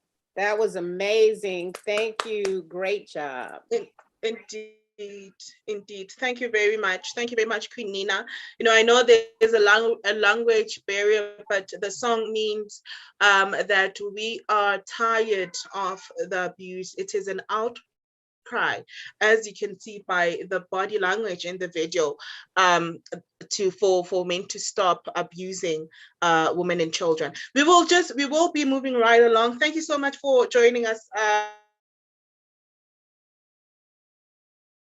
In the role and the future that they are forging through. So while we are on that note, we are going to speak about one of the most important topics that young people need to have. Now, this is agriculture.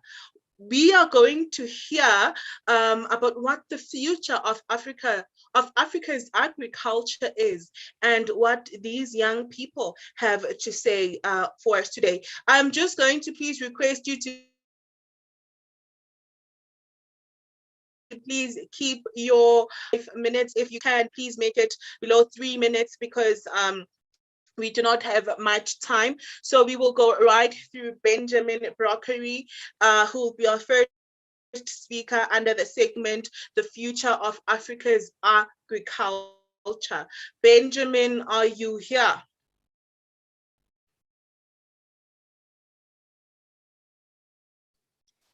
He did. Hello, Benjamin, can you? TM, he posted in the chat that he's having network challenges. So he is on, but he may not be able to speak. For the sake of time, because yeah. Oh, you're on, Benjamin.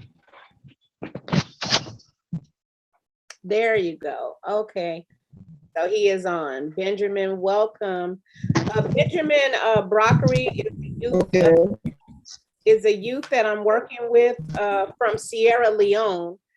He's very near and dear to my heart, another youth leader. And so he's getting his degree in aquaculture science. So yeah, hello, can you hear me? Yes, Benjamin. Yes, Benjamin, we can hear you if you can introduce yourself to the audience.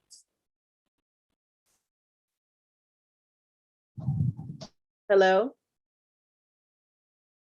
Yes, like I said, he's having network difficulties in Sierra Leone. Benjamin, can you hear? Yes, I can hear you now. Okay, can you introduce yourself and talk about what you're doing with aquaculture? Okay, thank you very much, Mama Nina, for the opportunity. I always say food is life, just like how people say water is life. I am Benjamin Brockery from the far west, Sierra Leone, West Africa, an African continent. And of course, I am a student pursuing a Bachelor of Science degree leading to honors in aquaculture and fisheries management. Of course, I am sorry for coming in late. I might have listened to so many other speakers. I am just from celebrating World Environment Day from one of our slum school here. We went to talk to PPUs on how to do tree planting, the essence of doing tree planting and mitigating climate change. Under the auspice of PACJA, that is the Pan-African Climate Change Alliance. I was just engaging them on afforestation and reforestation practices. Of course, like I said, I am a student and I am very so passionate about food, because I believe no empty bag can stand alone on its own, because it has to be properly fed or properly packed before it can get a defined shape for it to get its right posture. So about agriculture in Africa, basically we all know agriculture is something very unique, something very important, something very peculiar to the existence of the human race. And Africa, for once, holds a great potential in agriculture, considering the fact of the diversity of natural resources we have, the diversity and the space we have to do farming, and equally looking at the youth population of Africa. Africa has got one of the renowned youth segment base That is to say, our youth population is well defined in global history. For now, we hold great amounts of youth. But the question now is, why should there be youth, but yet the youth cannot contribute to providing the basic, something which is called food, because food is the basic need of man. And as a youth, I have been so passionate about agriculture, and I believe that reckoning with people, reckoning with organizations involved in an aquaculture practice, like the area of aquaponics, hydroponics, because I believe nutrition is something very important for every mankind and every living being, because it is only when you get the right nutrients, you can think innovatively, you can put and strategize ways that you can get yourself properly fed, so that you can embark on the issue that has to do with development. But for far too long, Africa youth have been very tired when it comes to agriculture endeavor, believing that farming is a poor man's career. That is one of the stigma about farming I may love us as youth to try to break as a barrier. Farming is not a poor man or a dirty man's job. That is what African youth think.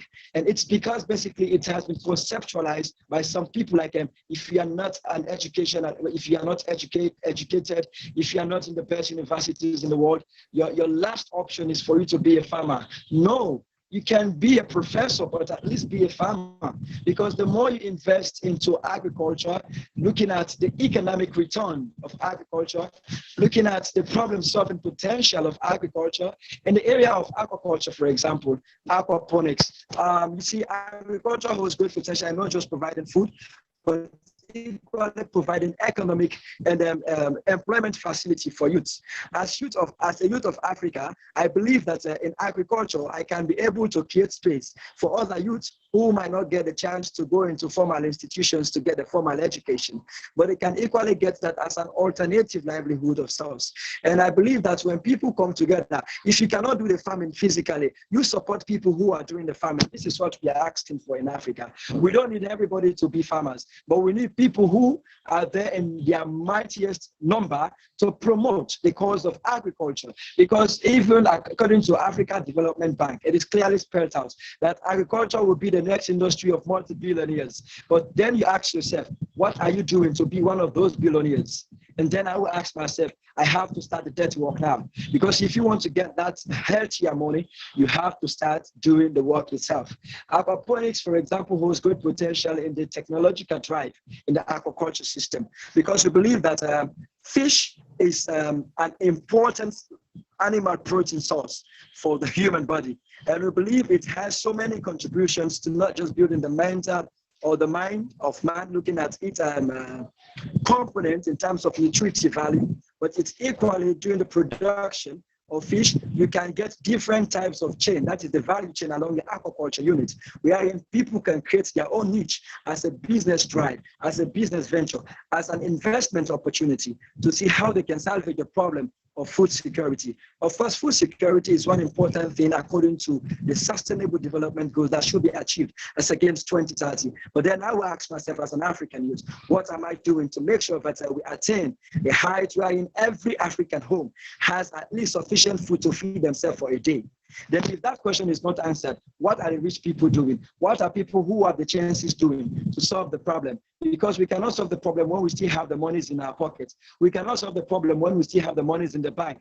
They cannot invest for themselves. You have to bring the money back on the floor, back to the soil, because we believe that the soil is the cradle of man. We started from the soil according to creation, and to the soil is where we will go. So even if it costs for investment, it is important, it is but befitting that we invest in agriculture, because agriculture holds great potential of alleviating poverty, providing food security, creating space for employment, and also creating a derived system of mitigating climate change through agroforestry practices. And aquaculture as a whole unit is a diversified and integrated one. It is highly integrated that we cannot only culture the fish, but we equally grow crops while culturing the fish. Here we have reduced costs on certain expenditures, like in the area of feed. You know, the fish can now survive from the plant remains. It can feed from the plant nutrient deposit as a source of natural feed for the food, for the fish to grow.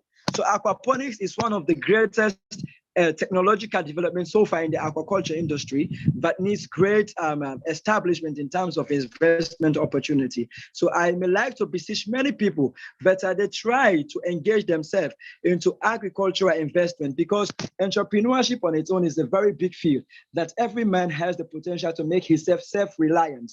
But we cannot be self-empowered. We cannot be societally self-dependent when we still have the concept, when we still have the belief, that naive thinking that agriculture is a dirty man's job. No, we have to take the mantle of action.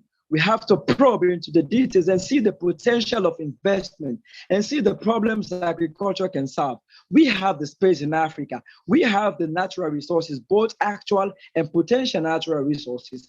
But then how are they benefiting the people? How are these resources benefiting the African descendants? How are people in the Europe, people in the Americas trying to invest their money into Africa in the terms of food security? How many people are going to the bed every day hungry until we try to see how we can salvage those problems as an African? Because in Africa, I know Africa not because I was born in Africa, but because Africa was born in me. And this is how we want people outside of Africa. This is how I want people in the Western world. These are I want people in America, the Europe, to think that we should not take our indifferences too paramount. We should look at one thing, the cultural heritage of Africa. I love the music you just did, Mama Nina, but we have one Africa, and one Africa for all Africans. Whether you are in the Europe, whether you are in America, whether you are in Asia, you are an African. And if you are an African, you can only get that best immortalized when you invest into Africa, when you bring back to Africa and pay the values and see how we can change the narrative. We have so many problems stemming from climate change issues. How can that be changed? This is why I even participated in this particular program to sensitize, to create awareness, to see how we can use the traditional indigenous knowledge to mitigate issues that are called ills or societal problems, to see how we can salvage those problems and turn them into opportunities. Now, I want to visit all African youth, those who will be descendants of people with the desires of this particular engagement. But we try to extrapolate the message, but we try to take home that African youth should be ready to. Okay, I'm sorry. He was breaking up and we can't hear. He brought up some excellent points. Thank you so much, Benjamin. This is exactly on point. The key, you guys, if you study China, China was able to pull themselves out of poverty through agriculture, through the agricultural sector. Me in the diaspora, I'm here in the US and very passionate about bringing my energy to mobilize other diasporans, other African Americans to come work with Africa, to bring development in Africa. And a key sector that I'm working on is the agriculture sector, which is why I invited Benjamin to speak. He is a youth that I'm working with on putting together a model on vertical farming. You guys in Africa, I don't know if you know this, but in America, vertical farming, hydroponics, aquaponics, high-tech agriculture is what we are doing in a mass scale right now. There are billions of dollars being invested in vertical farming. And this is what I'm working with Benjamin and other like-minded individuals in Africa, in the Americas, to come and bring to Africa. When you talk about drones, vertical farming, growing stuff water-based through hydroponics. So we have this contemporary modern form of agriculture that we can integrate with the traditional farming, because when you look at hydroponics and so forth, it's not, the perfect model for livestock and so forth. So if we can integrate current technology and get the youth engaged in agriculture, they don't have to do the old traditional plowing and working in the hot sun and so forth. So let's look at and encourage the youth to forge ahead with the current modern agriculture sector.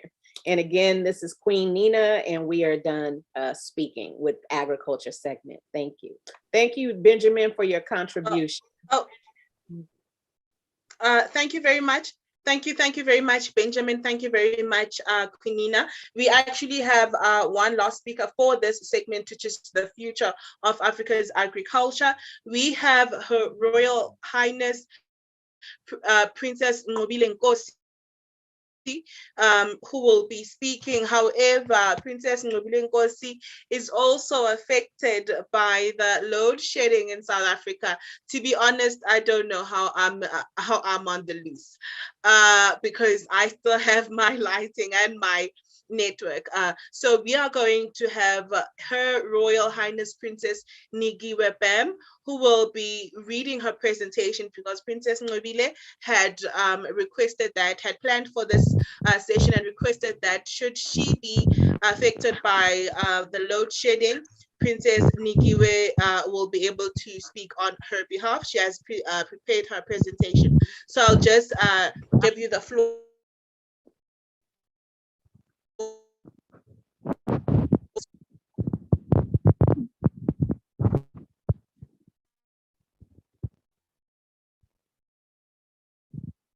You can start, Princess Nigiwe. Princess Nigiwe is, okay. Hello, can you hear me?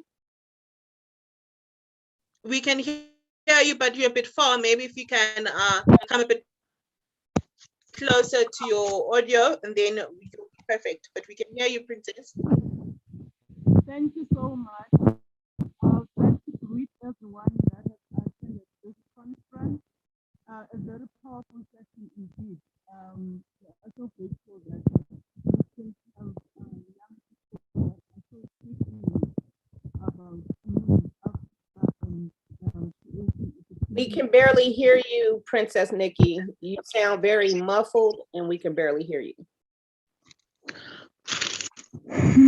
Okay, well, I don't know. Can you hear me now? Yes, now we hear you perfectly. Yes. Okay, thank you so much. I will just read exactly what Princess Nqobile was going to present today. The land issue, or the issue of land repatriation in South Africa, has long been filled with stark controversy for many years. It will not go into the, I will not go into the politics of this issue, but I believe that as the youth, we should be asking ourselves one main question. What will we do with the land once reserved? For me, I think this is very important. This is very important because we cannot be asking for land if we don't know what to do with it. The short-sighted and easy way out of attaining compensation through selling the land is not something that we should be considering. Instead, we should rather look at ways of creating food security, community development, and skills transfer through agriculture on such lands. Big international countries are looking to South Africa for green partnerships and for fresh exports through their agricultural projects. Produce such as soybeans, livestock, cattle, meat, and vegetables are examples to Asian countries such as China. So we as the youth need to start planning and implementing the available lands to these ends. To that effect, the Department of Agriculture in South Africa has created youth agricultural programs to assist young entrepreneurs into agricultural space. The applications are available on government website. One of the programs is Integrated Food Security and Nutrition Program. It is intergovernmental program that provides a relief to households affected by food security in the form of agricultural help, seedlings, equipment, fertilizers, etc. The aim is to give beneficiaries the equipment they need to produce their own food. Groups or individuals who want to start a small-scale garden and subsistence farmers in rural or urban areas can apply. The other program is called the Land Redistribution for Agricultural Development. Program provides grants to previously disadvantaged individuals to get land for agriculture. Applicants who want to farm may apply for the grant, but to make a contribution either in cash or labor. Individuals or groups may apply. In many cases, groups already using communal land owned by local authorities can apply to the program to buy additional land. Women, youth, and the disabled in particular are welcome to apply. If we as the youth are looking at creating sustainable generational wealth and creating a change that we ourselves can call our own legacy, creating food security programs and fostering business within is where we need to pour our energy going forward. Thank you. Regards, Her Royal Highness Princess Nqobile Ngosi. I just went through that. Thank you so much. I just wanted to add on what Princess Nqobile presented here, and also adding to what the previous speaker has said, the importance of skills and also taking the opportunities of the new technologies. I'm so in love with hydroponics because you don't even have to use much of labor. You can use any space available, your balcony, your unturned soil, you put the equipment there and you can grow a lot of vegetables, a lot of herbs that we use even in our daily lives for cooking or for medicinal use. So for me, I agree with both the speakers, Nqobile and the previous speaker, Benjamin. Agriculture is the key, and we need to have also technological skills so that we accommodate the young people who don't want to get dirty, but who want to stay in their iPhones and work remotely, and it's possible. Thank you so much. Thank you so much, Your Royal Highness Princess Nigi. Indeed, agriculture is the key, and this is why when I started, I said this is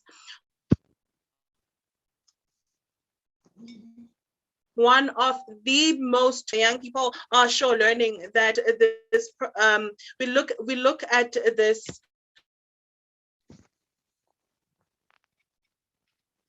is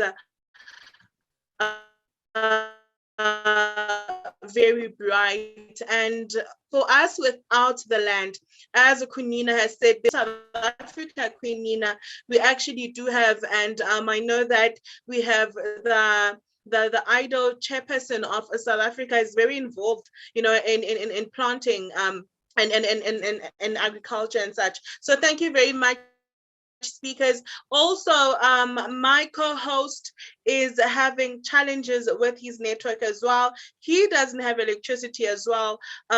You see, these are the issues that we are facing in Africa that we need to be innovative about, that Farouk spoke about. We need innovation. We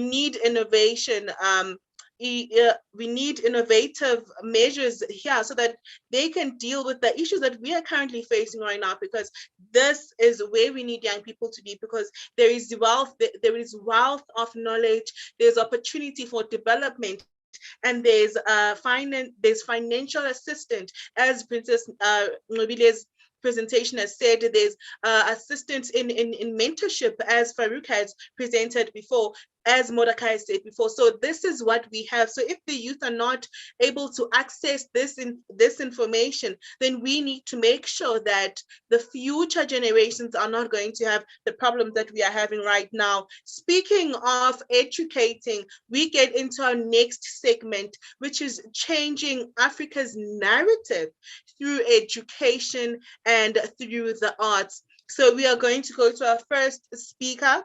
This is a very important topic as well. Education is the future. So we are just going to go to Khalifa Donor. I hope you can hear me, Khalifa. Hello. Are you here, Khalifa? He's having network challenges too. He just sent a message. So. Okay. So yes. Okay. So we are going to have Tsietsi Ngobese, who has requested us to play a clip. I'm just going to. Can you please play it for us, Queen Nina, before his presentation? Which clip? Queen Nina, can you hear me? Okay, okay, let me resend it right now.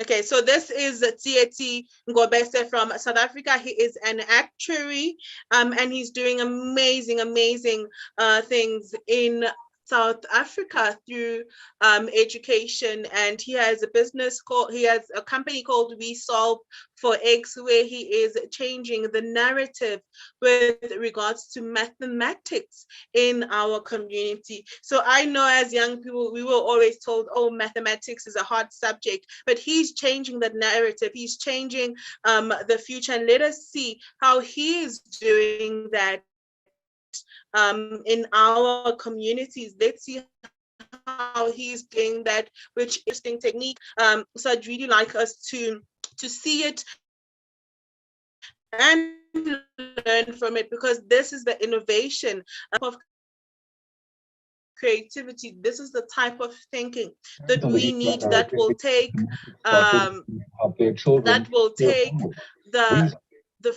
the youth to the future that it deserves. So it is Tsietsi Ngobese who will be speaking. Tsietsi Ngobese, is his clip ready, Queenina?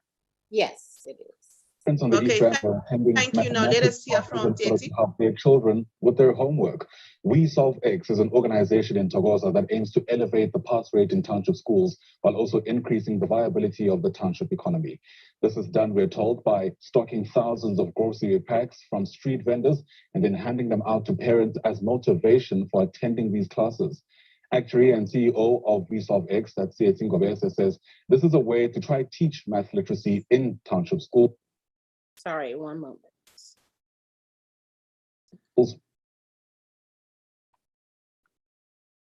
While also minimizing hunger. News from Africa's Pilane Bakhadi visited Tabodana Primary School. Let's try this again.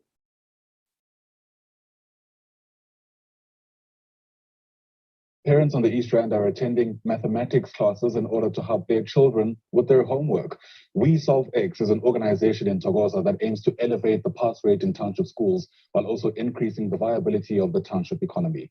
This is done, we're told, by stocking thousands of grocery packs from street vendors and then handing them out to parents as motivation for attending these classes.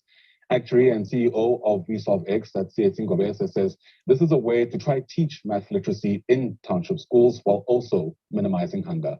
News from Africa's Pilane Bakhadi visited Tabodana Primary School and filed this report. Math class is in session, but those learning today are the parents and not pupils. These parents are excited to absorb critical mathematical skills, the very skills they could use to help their children back home with homework and assignments. In the process, the 200 Rand tuition fee they pay each month comes with much needed groceries valued at more than they pay. The parents learn and shop to their delight. It's kakhulu as parents, because we don't have to hire private tutors for mathematics, as abantwana bethu disadvantaged families in the community poor. So at least now we are going to boost as class period by 30 minutes. So mother and extra classes we are going to like 2 to 3 hours. The sense of illness, they understand better. Pupils feel that the work done here could very well assist them to obtain better grades. Solve for X classes help me to improve my math and mathematics. Even at home, I have about my math. The principal says the initiative by We Solve for X has boosted confidence in the children. There's been a lot of improvement in terms of the performance, particularly in maths. As we know that maths is one of the subjects that it appeared to be difficult to most of our kids. But in the program, We Solve for X, it made it easy for our kids to take maths as a hobby. Initiator and founder of We Solve for X tells us more about the Maths Masterclass. Our ultimate goal is to assist over 1 million learners across the country while we fight the hunger issue and make sure that we help alleviate the pass rates. But our parents cannot be left behind, so they need to be the key driver and empowered to understand the annual teaching plan and also be empowered to make sure that they check their learners' schoolwork and school group to make sure they assist the learners and the teachers. Ngobesa says the tutoring program is free and parents only pay 200 Rand to get groceries in turn. He adds that he will adopt more schools on the East Rand in the effort to fight hunger while advancing mathematical skills. For Newsroom Africa on Channel 405, I am Milan Pachadu. Wonderful. Wow. Wow. Yes, definitely wonderful. Wow. 200 rands, I think, is around $15, $15 to $20. So let us hear from Tsietsi Ngobese on how he is able to give out groceries to the parents in the community and still teach mathematics. I don't know. Tsietsi, please tell us more about this. Good day, everyone. Thank you very much for having me. And wow, I'm inspired by the caliber of people here, and our continent is moving in the right direction. Before I proceed, am I audible enough? Yes, sir. Yes. So my story is not that glamorous. My name is Tsietsi Ngobese. I'm the current actuary and CEO at the company I co-founded in my final year at the University of the Free State in 2017 called We Solve for X. Our slogan is solving the world's problem one equation at a time. We put a simple business philosophy into practice to provide an answer to a question ordinary people keep asking: how can you help me reach my fullest potential with the little that I have today? So in order for us to provide an answer to that question, hence we bring experts and different advices to provide the most sustainable solution. To give you a bit of background, I was born in 1994. I'm one of the born frees in South Africa. I grew up selling vegetables house to house using a wheelbarrow. And then in school, I was selling sweets. And then in university, I also had my own other businesses where I was selling cupcakes and sweets in class. So I was that student who was always having an edge to see how can I maximize on the needs of solving the problem of others. With that direct response, when I finished studying actuarial science at the University of the Free State in 2017, I decided to decline 9 job offers to start my own company called We Solve for X, as we were providing a solution to the educational crisis in the country and in the continent. However, we found out that the most challenge stems from hunger. So we did our own case study where we teach parents. We wanted to understand what were the challenges, and then we realized that our parents were not empowered to understand how can they assist their kids beyond buying the school uniform and making sure learners go to school, but they cannot have add much value on their schoolwork.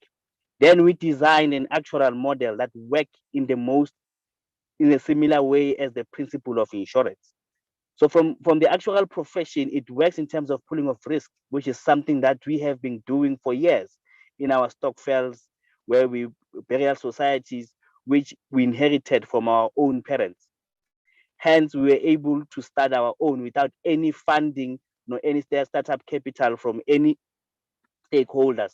However, was using the skill and using our own community as our first market to launch the product by understanding their needs, that we cannot overprice or underprice them to provide a viable product that ensure that we create more opportunities for the youth who are not absorbed by the ecosystem, but also elevate hunger and empower our parents to lead in the fourth industrial revolution, as we come from the generational of parents who never got an opportunity to go to university. My mom highest grade was grade 4. That's how far she could go, but she was able to help me graduate and become who I am today with the little that she had. So now it was about how do we build these sustainable models in our very own community. Unfortunately, we cannot solve problems that we don't understand. We can only solve problems that we understand and we're integral part of. Hence, we are providing this direct response. So our message to anyone and everyone is that in order for you to provide a solution, start within, look to your neighbors. What problems can we solve? Hence, the opportunities will arise. Currently, we have over 90 graduates which were not absorbed. We currently employ them to assist the learners in class, while we also providing, helping families to put food on the table with the little that they have. So what we have done in the model to make sure that we are sustainable without any funding at this point, but we are able to ensure that we bring that accurate support to our own society. We are able to give the parents the food at cost, while with the little profit margin, we're able to compensate the tutors. So far and currently moving forward, we are looking in becoming one of the biggest retailer, not by sale, but by volume of the school that we are adopting. We are currently moving to 1 million learners, which is what is our target. That is over 500 schools. We currently have 6 schools with over 6,000 learners that we are assisting every weekend. We are impacting over 6,000 families with the groceries every month. So for us is to say, as we understand that our elders has come before and said to us, we need to move it forward. Education is the weapon that could be used to change the world. But now how do we make sure that professionals and graduates who have continuously abandoned the townships and the rural areas where they come from to provide solutions in places where they don't even understand the environment, which cause a huge frustration for the professionals that are out there, because now they're trying to engage and solve problems in environment they're not familiar with, but they've abandoned their own development in their own backyard. So our call was to ensure that we bring back the professionals and the graduates and all these different stakeholders back to their backyard, home ground advantage, to make sure that we take the indigenous knowledge from our parents of how do we turn spoiled pap into a maheu, into a product that we can put into the mainstream economy without any policy change or without any directional change. We understand the need to divert or to address the policies that have been standing there for 100 years. However, the market is next to my neighbor, and the only thing I can do is to make sure I address their problems without even having to worry about the policy dynamics that have been debated for decades, but no action or implementation has been put in place. We are not blaming anyone, or we're not saying no one is doing their part. And we acknowledge the work that has been done from those who have came before us to ensure that we have an opportunity to gather the knowledge from these different institutions without us having any money, by the support we got from our government, the feeding scheme we got from our own government in terms of schools that make sure that I stayed in school, and the support for us to go to university without any fund because they believed in us. Today we are rising. So today we believe in our very own who cannot afford that education component. But we say to them, instead of you taking this money to buy food elsewhere, invest in your very own child, invest in your very own community, circulate the income within yourself, but there must be a platform that is conducive and understand the African culture of Ubuntu and understand that without our very own neighbors, we are nothing. If we abandon our very own communities, tomorrow they will be the next one to mark us. Tomorrow they'll be next one to commit crime against us if we don't help to make sure they get empowered and elevated. We are all affected. No child or learner should be left behind, because tomorrow you will get a doctor who are diagnosed for flu and amputate your hand. So no one is on a better place. We are not here to pinpoint the mistakes that have been done or what has been neglected. What we're saying is that what can you do with the little that we have? What can you do with the knowledge? Sharing of knowledge is zero cost. And either way, when you die with it. So you need to make sure you transfer it to us, the young ones, so that tomorrow at your absence, we know that you have left us in good hands to make the most informed decisions. We what we call ourselves the We Solve for X generation, a generation of problem solvers. We are solving problems one equation at a time. And we're taking that from our current leaders who have shown us that together we can make a difference. It's a collaborative effort. We cannot do it alone. We cannot reach 1 million learners alone. We cannot reach everyone alone. We need you to come in the agricultural sector. We need you to come in place and work with us so that you become our distributor to feed our own neighbors. We want the ones that are in the transport industry to transport this food to school. We want you to come and clothe our very own learners in class, the pen. That whole value chain must be created in that approach manner of Ubuntu, and making sure that you are because I am. So without any further ado, our slogan is solving the world's problem one equation at a time. We use what we call the We Solve for X model, which is equal to maths plus parents minus hunger. We cannot leave our elders in any solution that we can do, as they say, indlela ibuza phambili. So to our elders, you have walked the journey, guide us so that we don't make the same mistakes and we're able to help those who are coming behind us. You won't be there tomorrow, we'll be there, but we hope we will have the knowledge instilled in us to shape Africa in our own backyard, in our own shacks, in our own mud yard, with our own last cent and resources. Thank you very much for the opportunity, and God bless to everyone. And we're looking forward to collaborate with you guys. Anyone who in any country, we have the same problem, hunger, education, you can solve it yourself. We have the model, we can show you how it works. We are looking forward to collaboration. Thank you very much. Wow, wow, wow. Thank you. I don't know, I'm touched. I am so touched because poverty is such a big problem in Africa. Wow, this is exactly what we need. I'm so touched. I'm so touched. Thank you so much, Tsietsi. To think, you know, in the comment section, I posted that 200 rands, you know, is less than is less than $15. Less than $15. Communicate with Tsietsi. I think he sent his details on the chat with us so that we can get in contact and we can ensure that leaders just like Tsietsi, innovators just like Tsietsi are able to reach the 1 million students, and that this economy that he's speaking about is really taken through. Thank you so much. Thank you so much, Tsietsi. You're doing great work and we are really truly inspired. Due to time constraints, I'm just going to rush to Her Highness Queen Nina, who's going to be speaking about the arts. She's just going to be very short about the arts, and then we're going to go to our last segment. So I'll just hand it over to you, Queen Nina. Thank you very much. Thank you, TM. Thank you. I just wanted to encourage the youth also to look in the areas of the arts.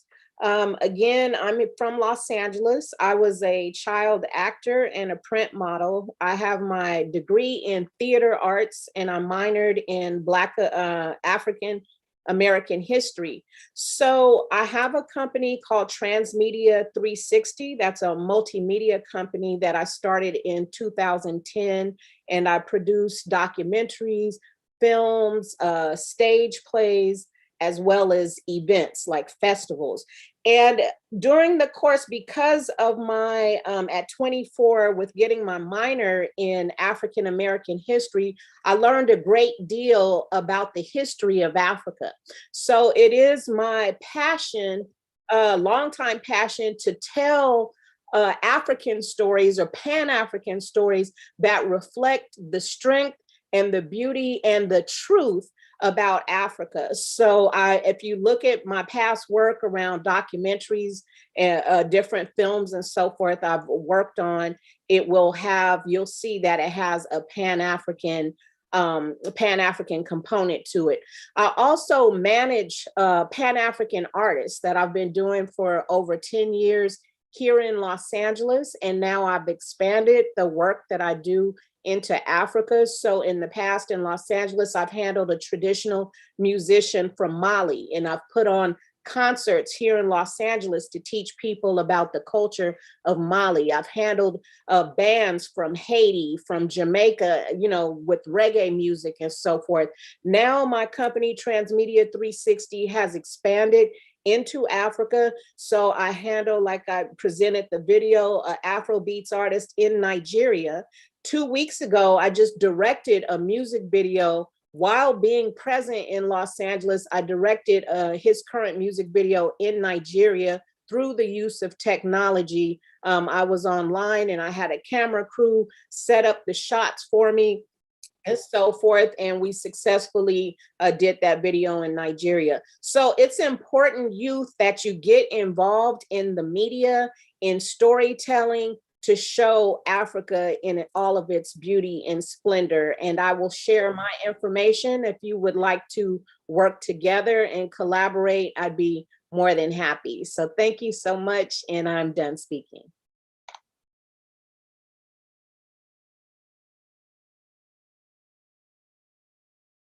Thank you so much, Queen Nina. Indeed, we need young people in the arts. Due to time constraints, I'll just be moving very quickly. We are now going to be going into a different segment. We are going to be speaking about social change agents. Now this is who we are. We are social change agents. We'll be hearing more about activism in the community, activism amongst young people and what young people are doing in the world. We are now going to be hearing from Kayode Ojelola. I'm so sorry. I hope I did not pronounce your name incorrectly. From Nigeria. He is a youth opportunities ambassador, and he will be speaking to us about youth opportunities and telling us more about that. So are you here, Kayode? Yes, good evening. Hello, can you hear me, please? Okay, thank you so much. So I'll just hand over to you. We will play a slide. So much for joining us, and okay, over to you. Okay. Thank you. Good evening, everyone. I'm so glad to be here this day, talking on youth activism and youth and societal justice in Africa. Many speakers have spoken since morning, and it's high time African youth takes up responsibility for their nations. Our forefathers has tried a lot for us, and we ourselves needs to be more responsible for our actions. So before further ado, I would just like to go straight to youth opportunity, what we do at youth opportunity, and so that, can you share the screen from your end, please? Sure, one moment. Let me pull it up. Okay.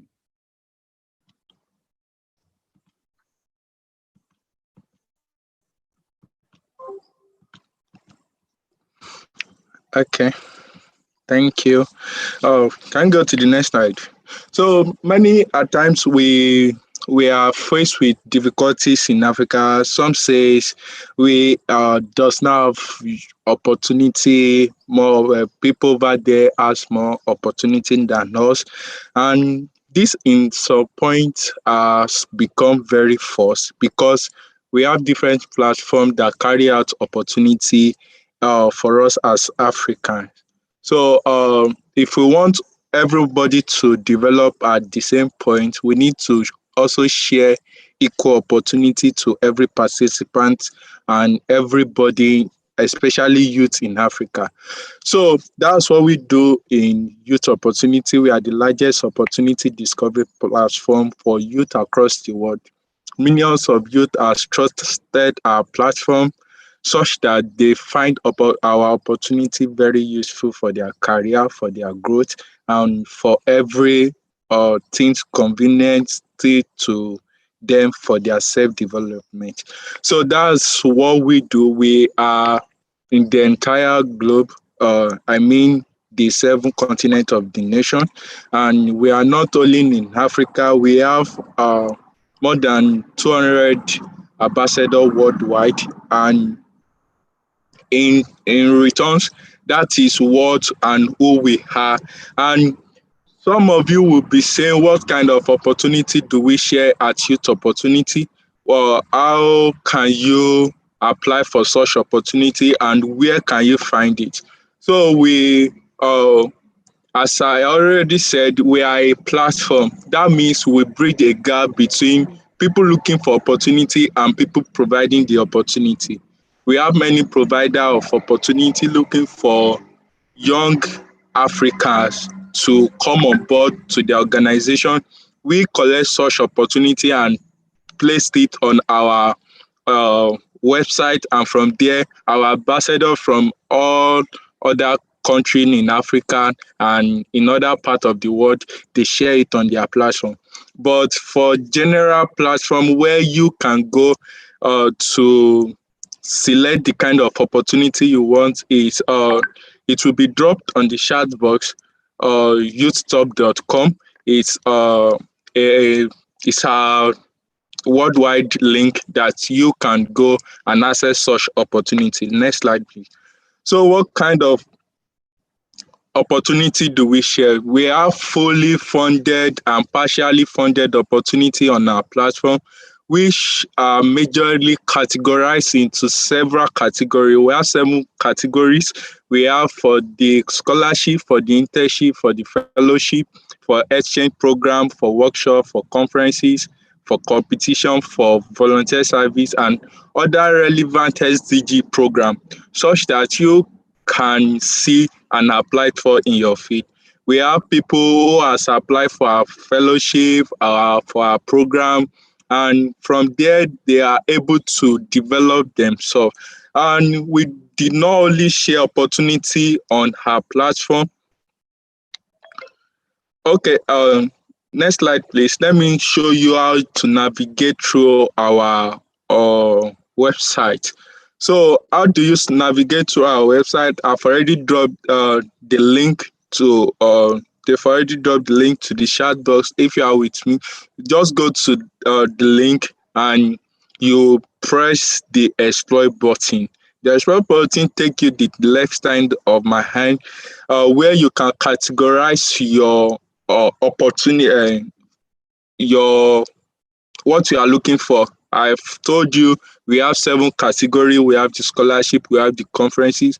Any kind of opportunity you are looking for, we have it on board on our platform.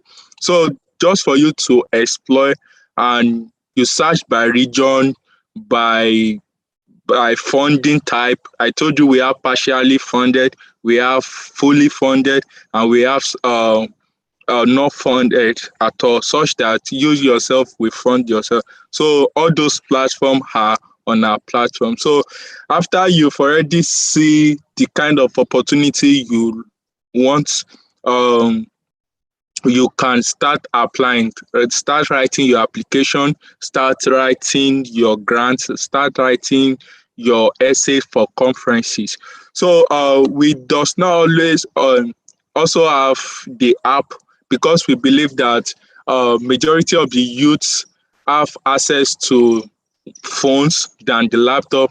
That is where our app comes on board, such that when you download our app from the Play Store, you have the opportunity to personalize your app, such that if any opportunity comes to Africa, if any opportunity are being posted in Africa, you yourself will be informed very early. And if you are applying for any opportunity, the app will notify you the end date, the closing date, and such have you. And our platform also have an opportunity whereby you can self-discover yourself. We have for career, for education, for skills and hack, for get inspired, and everything else you need for your self-development, we have it on our circle. Our circle is kind of bringing you, motivating you to do more. So it's not only on education, we have on career development, skill management, and all other active parts for making your career being successful. So you can get that at circle.youthhub.com.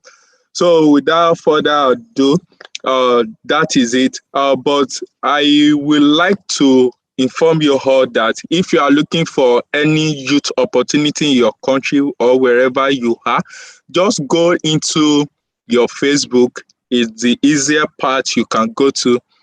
Press youth opportunities / your country, such that, let me say Nigeria, look for youth opportunity Nigeria. For Liberian, use for youth opportunity Liberian. If you are from Ghana, if you are from Cameroon, we have youth opportunity in every part of Africa.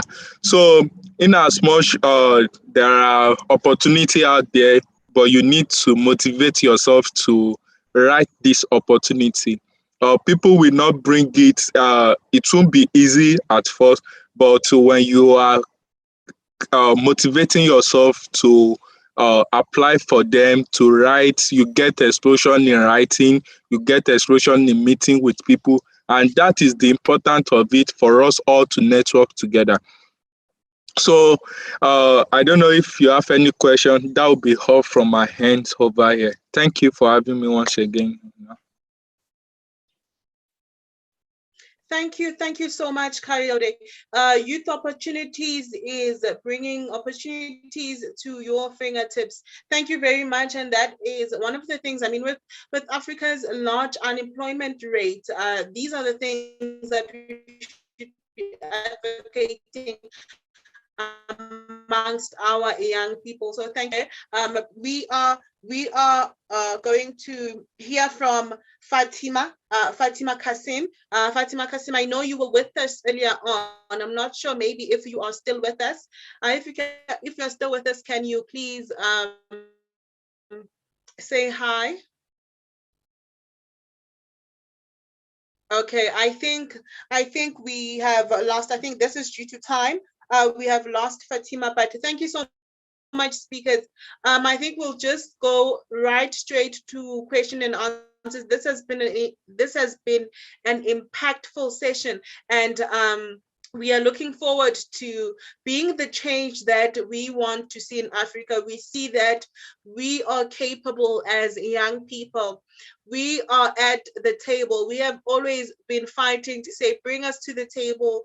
We have innovative solutions to Africa's problems. Now we are right at the table, and we are making the change that we want to see. And as our speakers have said, we need the assistance of your Queen Ninas, we need the assistance of your Ambassador Nambokas, your IDO network, and the presidents, because that is when we will ensure that Africa as a whole is emancipated. We are just going to be taking questions. I see Her Royal Highness Princess Nigiwa has a question for Tieti. If you are around, please unmute yourself. I'll just be reading the question.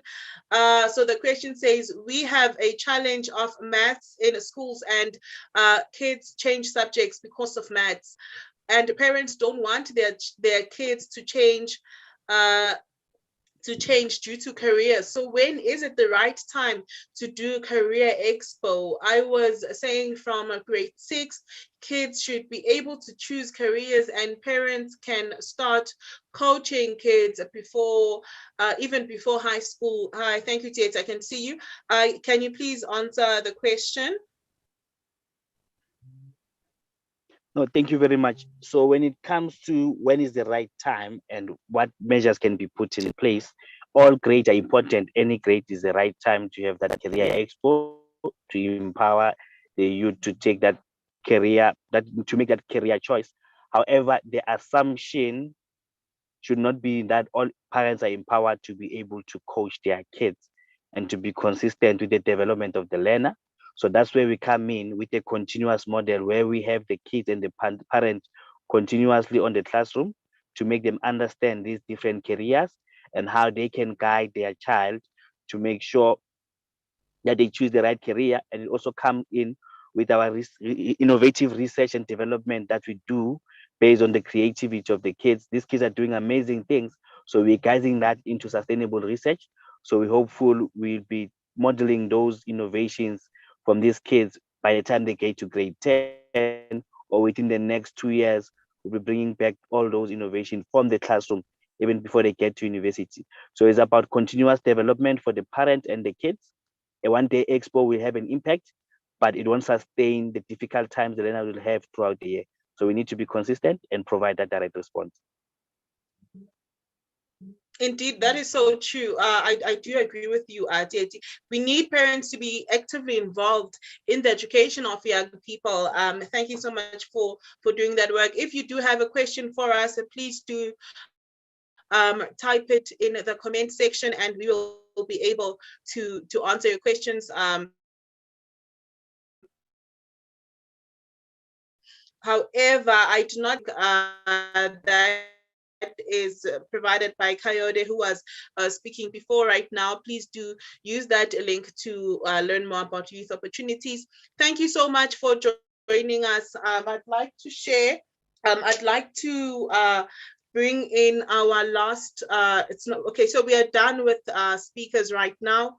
We are done with the speakers. If you'd like to make a comment, so I see we don't have any questions, but do we have any comments? Please do, so that we do this orderly, please do say something in the comment section and I will be able to select you from there. If you have a comment on anything that the speakers have said today, if you're young people, if you're a young person, please do get into the avenues that have been said today. Okay, so we have something from Princess Nigiwe. Your Highness, you are on.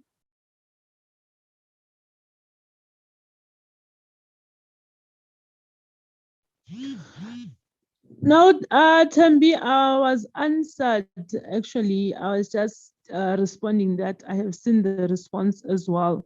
Because just to add on what I was asking, some parents, like I was just seeing some people saying that kids need to choose subject in grade 9 and they must sort of get advice before they go to grade 10 so that in grade 10 they know that they are choosing these subjects because of the careers. So I was saying it's very late at that stage, because if we have high school that starts from grade 8, it means that learners must leave their grade 7 knowing very well that if they are taking subjects with maths, then they must know as early as that time when they start their high school, which is the decisions that they have made already in primary school, not something that you can now start to decide on. I think we have a lot of challenges when it comes to information sharing. I know, since I also grew up in rural areas where we actually didn't have much of what is happening at university. You find yourself at university and don't know where to start, what subject you need to choose for what you wish to do in terms of your career. So that information is really needed. And also the coaching, there's continuous maths tutoring. So I really do appreciate and applaud Utsietsi, hashtag Mashinini Ngobese. He's doing so well, and I wish to learn from him as well, since I have started a Maths and Science Academy, which is a company that I registered in 2013, which also I wanted to do science experiments, supporting teachers as well in rural areas, since it's always been a challenge, even having a laboratory in the classroom. We never had experienced doing experiments. We all read experiments from our textbooks, which sometimes you find that you don't even have enough of those textbooks. You must share them. You can't go to a library, there are no libraries. So I'm willing to really collaborate with solve for X and Y, because I believe it's a simultaneous equation, that one, and taking such things to our rural communities. Thank you so much. Thank you so much, Princess Nigiwe.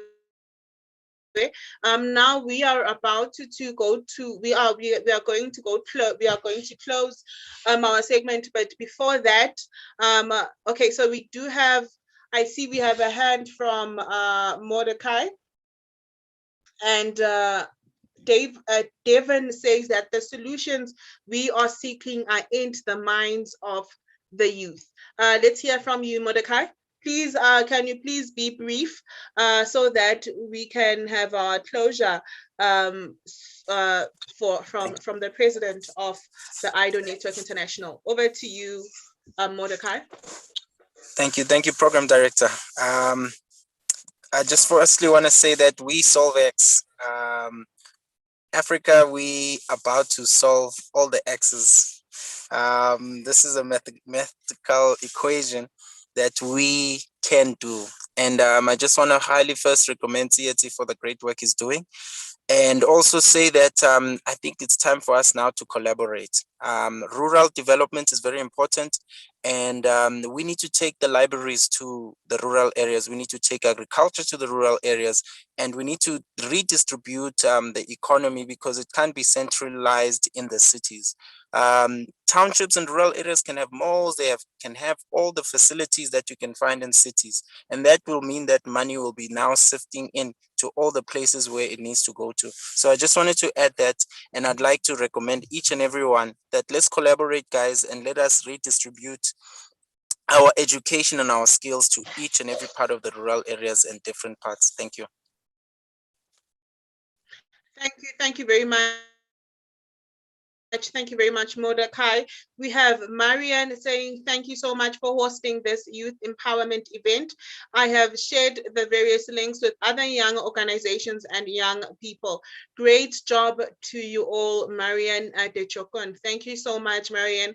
So before the president gets in, I would just like to say, I am the IDO International, I'm the IDO International Youth Director, and I just love to leave you with these short words because protocol prohibits me to speak after the president of IDO has spoken. I'd like to leave you with this: the future we want is solely dependent on us, but is impactful for generations and generations to come. We have come to the realization that entrepreneurship is the vehicle we need to use to achieve our goals of the Africa we want to see. The struggles of today are breakthroughs of the future. We have always been told that Africa is very rich, but what we have not been told and what we have not realized is that this wealth lies in the minds and hands of the young people, who are the most innovative of people and the majority of Africa. Once these young people tap into that power, they will release an earthquake of potential for our nation, our society. Every industry needs young people, and as I think I've said in the chats, that young people in their nature are developers. Young people in their nature are innovators. Young people in their nature are vehicles of change and transformation. And the whole idea that we have is to pass on the baton of an Africa we have actively participated in bettering to a more vigorous youth, which will continue the journey of making Africa great.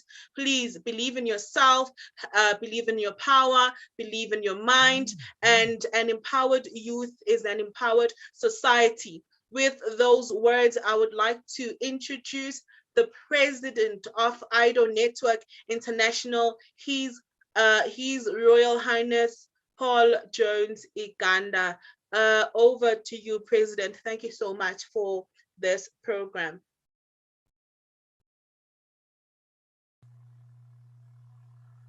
Bayete.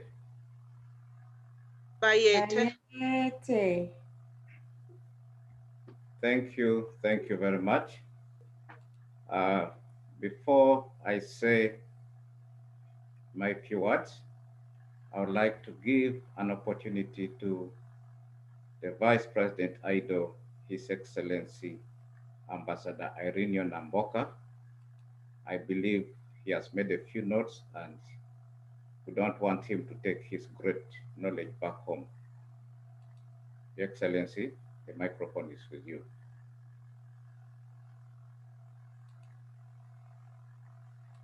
Please unmute. He is Stephen, President. Thank you very much, Your Royal Highness. I'd like to attend my apologies to the facilitator, the moderator, because I think, although I promised I was going to show you something that I had used last week, it may be against the schedule of time now, but I would very much have really wanted to simply show you a quick view of it before we close, because it was the desire of His Highness that I share that set of videos for you. It sort of summarizes all that as the youth of Africa have said to each other this afternoon. And kindly help me share the screen with you of the things I was going to show.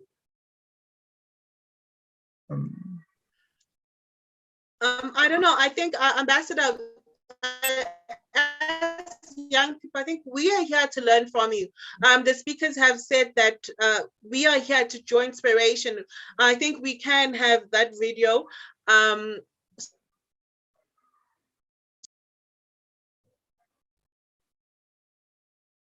Ambassador, you should have share screen rights. Do you see the green down at the bottom, share screen? Yes, now I wonder whether this is it. Is that okay?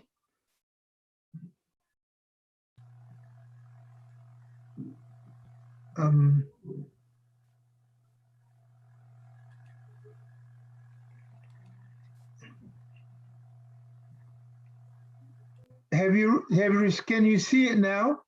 Yes, we can see it.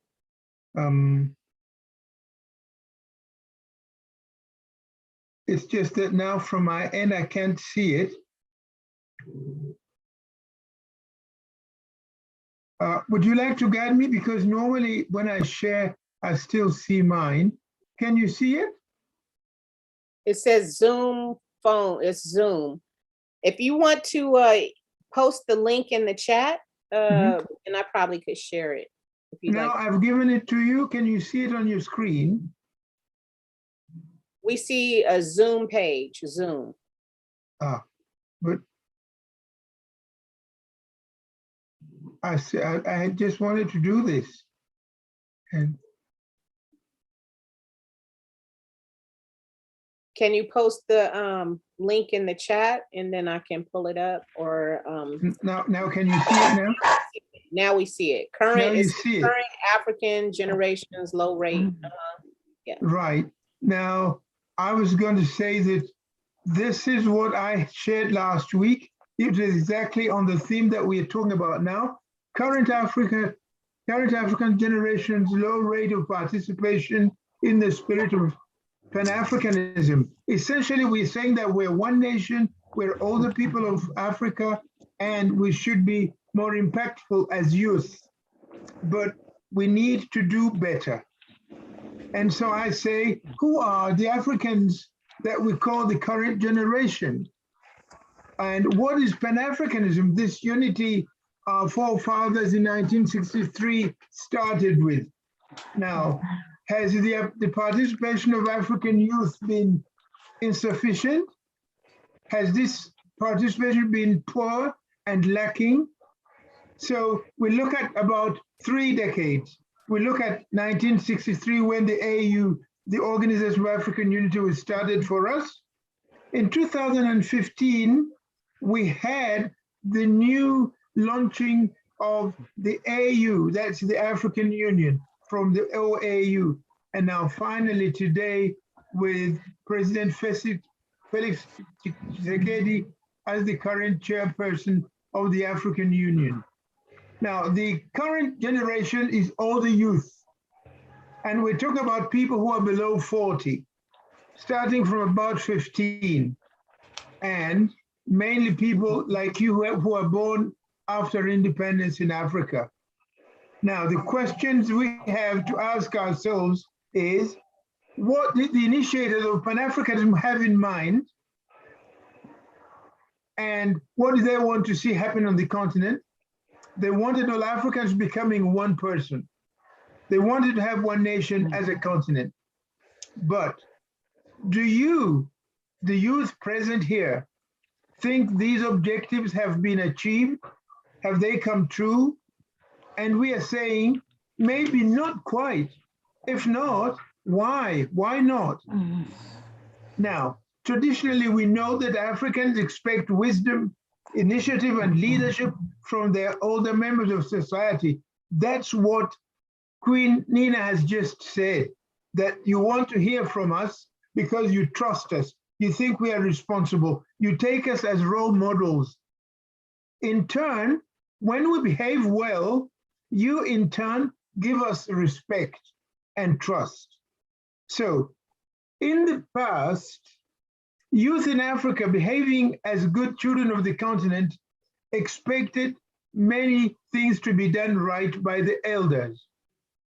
But the founding fathers of Pan-Africanism somehow disregarded youth, somehow didn't quite think women were very, very critical in the progress of Africa.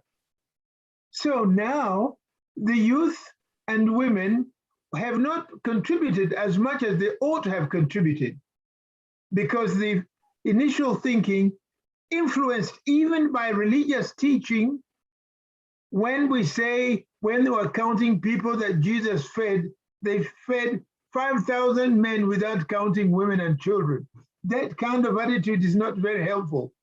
So we are now standing today and saying, what is womanhood and youth going to do in Africa? I'm inviting the youth in front of me to look at Africa, see that lady, the woman, and the youth. You're here, the resources of Africa today. Go back to history. The little boy you see has been a very impactful boy, but he died before 30 or around 30. So he was very young. His name was Jesus. He didn't have to be 60 before he made a name. This woman is the mother. Why did God choose a woman to be the caretaker of his son for those who believe in Christ? God could have chosen a big man with a big muscle and protect Jesus Christ, but it was preferable in the eyes of God that a woman be entrusted with that boy. So this youth and this motherhood are very important messages the youth of Africa can refer to. By the way, Jesus and Mary were not Europeans. You know the story? All these people were people from Africa. The great, great people in Africa. That was one of the biggest pharaohs in Africa. He conquered all the Middle East, but he became king at about 34, and he grew up into an impossible greatest emperor. He's the Emperor Thutmose III. I just go fast. I want you to be informed. Somebody said education, education, education, acquire knowledge. Superstitions are not going to advance us. Those who have studied history, I mentioned in my remarks ago that at the age of only 19, Joan of Arc led the French army to victory over the English during the 100-Year War. A long time ago in 1428, she was only 19 and a woman. That's a double jeopardy for the British who are trying to fight the French. This girl was very young and led that victory. Youth, I'm suggesting you do not wait for later. The speaker that I found most impressive, Farouk Qaimlan, impressed me when he said, the future is here and you must model it, you must build it. people must not become old before they become great.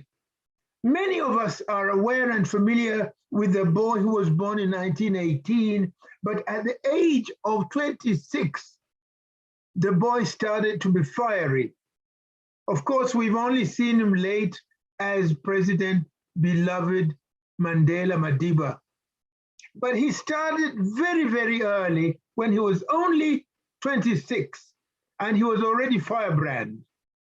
And I'm appealing to youth to take all things we've seen this afternoon, not into specific areas of life, but generally speaking, act now. Don't wait for gray hair like you may think. This is another African that has left us as a victim of elements we cannot control. His name was Muammar Gaddafi. That boy, already at the age of 27, he assumed power in his country. And he led, and he has been a voice and dynamic spirit in Africanness. You don't start at the end of your life. Youth, do things now. You should have started yesterday. Several of you, as I think you should know, Thomas Sankara of Burkina Faso. He was a young man, 33, he had a dream, and he was going to make his country a wonder and a radical, ethical-led political leadership. Unfortunately, he didn't live, but he was already making people understand. The women, African women, we know we've been taught history that excludes people that we need to know. This was Queen Zinga in what is Angola today. That's the Congo area.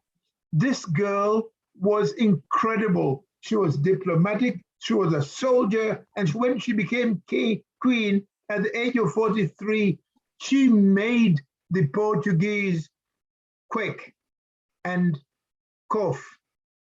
She is known, but she started very, very, very early.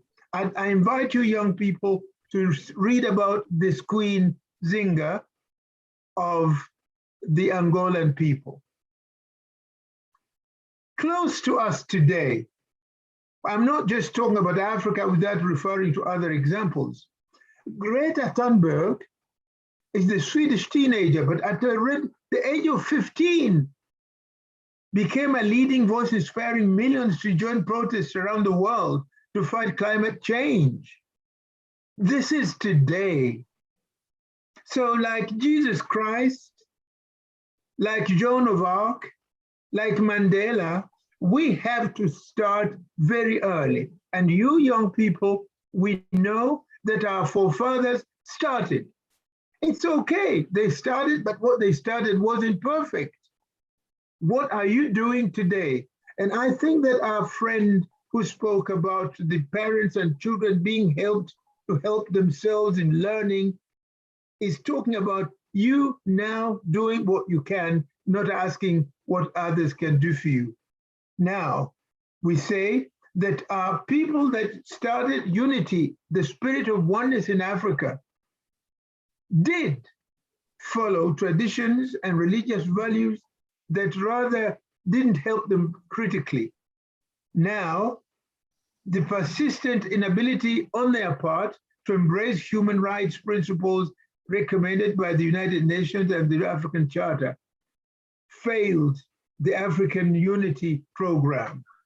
Some of the leadership, our elders, were unscrupulous individuals that assumed power over largely gullible experience in societies, and they didn't advance as much as we can. And this is when you, the youth, ask questions. Okay, our friend Farouk Kalim said, see problems as opportunities.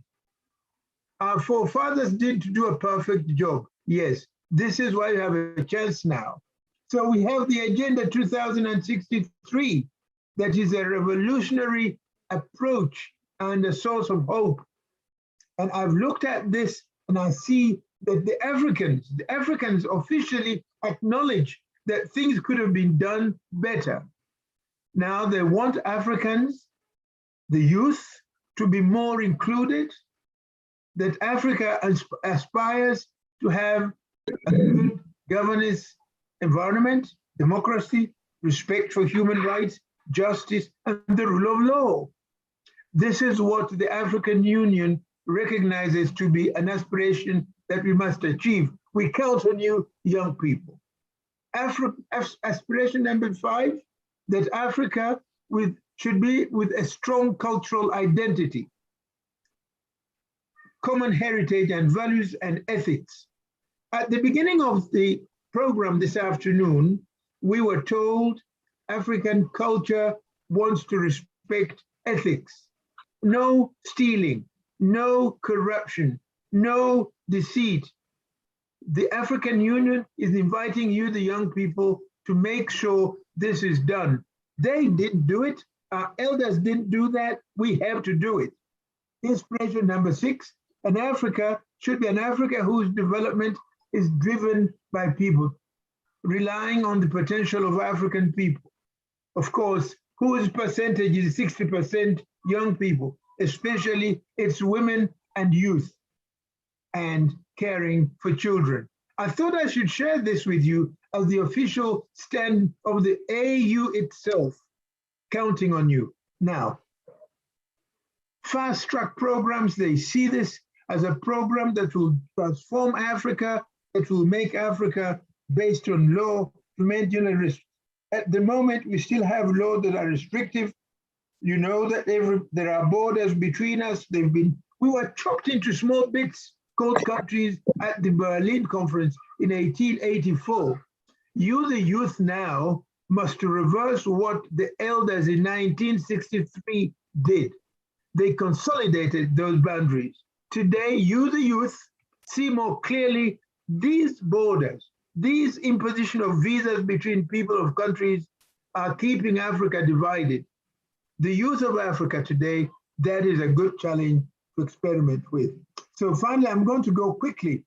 The critical success factors of Africa, the AU Agenda 2060, the participation, inclusion, and empowerment of citizens and all stakeholders in the conception of design, implementation, and monitoring of the agenda itself. This means that making the agenda an integral part of the African Renaissance. I'm talking about Africa born again. We're talking about the Renaissance of Africa. The Renaissance calls for change in attitudes and in mindsets to strengthen the Pan-African value of self-reliance, solidarity, hard work, and collective prosperity. This echoes what our friend Farouk Halaim said, that we must be positive, that we must be with integrity, we must be trustworthy and attract positive force in Africa. So the ball now is in your court, the youth. Take the given example of earlier youths, rise to the challenge. Don't ask what Africa can do for you, but you, what you can do for her. Aspire to improve on the performance of the earlier generations. Fault finding isn't enough. Exactly that's what our great speaker, Farouk Halaim, said. Don't dwell on people's mistakes. Help rectify things. Demand knowledge of and respect for human rights. I come from the human rights promotion part of the United Nations and the African population. Demand knowledge and respect of human rights always. Respectfully, but boldly, without any compromise. Speak to those that are above you, older than you. In Africa, we respect people that are older, but be firm, be bold. On this, be a fighter like Mandela was. In South Africa, Mandela was impossible to change. He even said, if it needed for him to die, he would die for the right thing, the liberty, the freedom of the Black people. You, the youth, see Mandela as a model to look to, but he started as a young person. So depoliticize your thoughts. Let us not get into politics. Development is not just politics. Development is not figures in mathematics or statistics. Development basically in Africa, in my view, is in developing the African mindset. Be a gentleman, be a lady, mean what you say. When you promise, you fulfill what you've said, and don't accept bribes. Don't be bought. Be impossible to degrade. Be a strong African, proud of yourself. Black is God-given. And let's not begin monkeying around and saying, I don't want to be black. I'd like to have my hair straight. I want to be this and this. My nose, God was making a mistake. It should have been this. That is hopeless. Let us accept the image. In fact, the African is what God created first. So we were created in the image of God. Any other kind of form of human being claiming that he's also is God's image is mistaken. I'd like to stop here. Thank you for bearing with me. I'm gratefully indebted to His Royal Highness John Eganda for allowing me to say this and to share this with you. I hope the Secretariat can share this with the youth that have been able to follow it and can digest it as we go along. Thank you so much, moderators.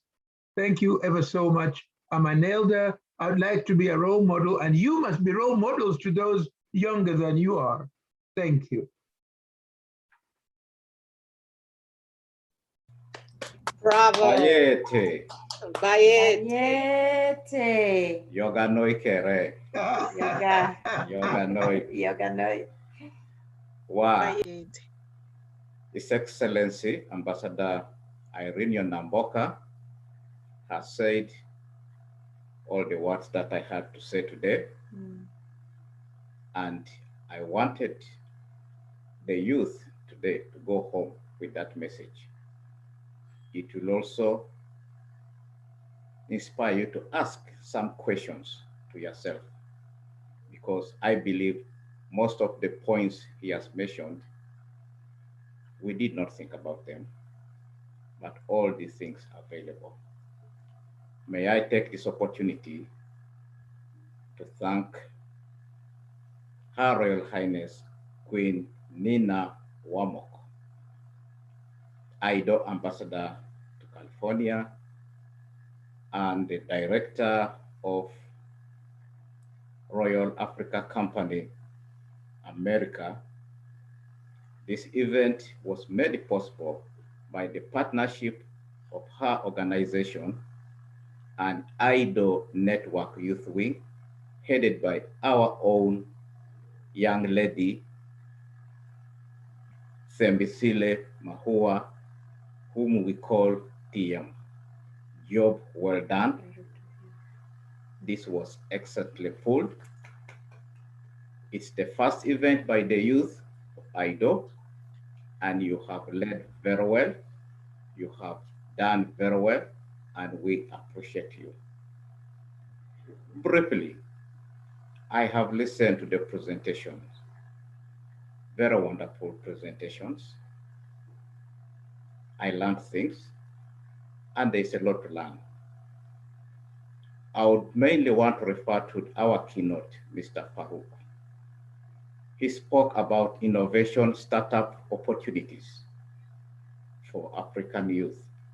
This is an opportunity we IDOers should grab. That's the reason why we have Queen Nina as our ambassador in the right place. Please, whoever's attended this event, let's follow up with this opportunity and empower our youth. Mr. Ngoveze, the man who started selling greens, you inspired me, and I believe many more. I've always believed that not everything is in the university, not in the school.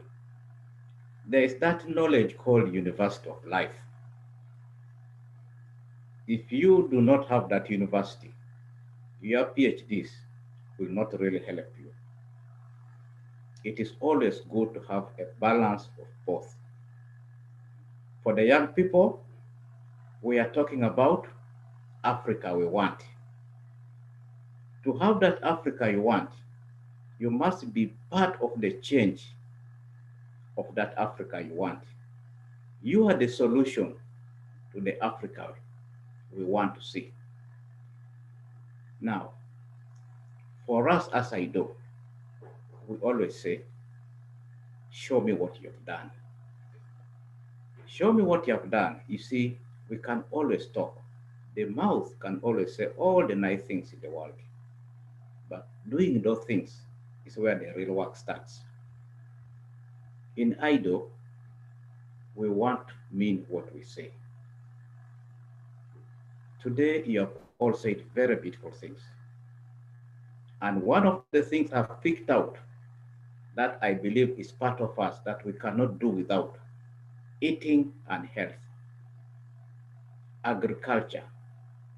Queen Nina spoke to us and said, look here, I know you guys don't want to get dirty, but there are other ways of being farmers without getting dirty and even making more money. We can combine this technology, innovation, and the traditional farming. I come from a farming family. I think I should acknowledge the presence of my elder brother here, Peter Ongaria, who runs a farm with the fish, and some of the words I heard is speaking, aquatics and all that. And I have heard those words being spoken in that farm.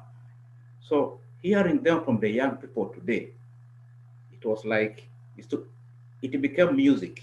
Before, it was a difficult word for me. So I would like to encourage our young people. Not everybody should go to the office with a tie. No, there are other ways of us changing the Africa we want. Let's embrace technology. Let's be creative, innovation. Let's think outside the box. I know there are things we used to do, the way Ambassador spoken. Those things we used to do, they were important those days. But today, they are not. Things have changed. So we have to move with times. Without speaking much, IDO Network International is going to pick one area, which I believe should be agriculture. And we are going to have another event, an agriculture expo, which is going to be hosted by IDO Network South Africa in the next few weeks. I believe that the ideas and the technology that Queen Nina has spoken about today will want to bring the actual farmers, the youth, and we see actually whether we can make this practical, whether we can pick up something from this and combine. So we want to see what have we achieved from here. And I would like us to implement at least one of the great ideas that have been given to us today. Without taking a lot of your time, again, I acknowledge the presence of the traditional rulers, the cultural ambassadors, Queen International, I can see you, you're always here, Chief Michael Okwalinga, Chief Solomon, all the chiefs, Queen Mothers, and most importantly, the presence of Her Highness Grace Eganda, who has worked very hard, very hard with the two ladies to make this event a success. Your Highness, I would like to say, Bayete, Bayete, and thank you so much. May I pass back the microphone to the host of today, Her Royal Highness Queen Nina. Thank you with TM for making this a show. And again, my queen, we appreciate you and thank you so much. Bayete. Bayete. Bayete. Bayete. just in closing, this has been a wonderful program. Thank you so much for your partnership. This is an example of collaboration, and I'm just proud to be an ambassador of IDO and to continue bringing more programs in collaboration with your organization. May we forge ahead to strengthen and build one Africa. Bayete. Bayete. TM, would you like to say some closing words so we can end the program?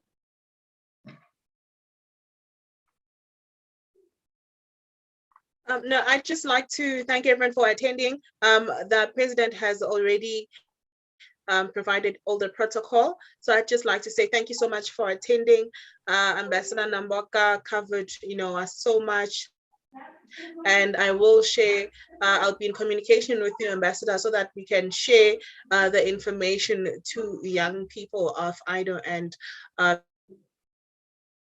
beyond. Please do contact us on IDO on our social media platforms that are provided in the chat.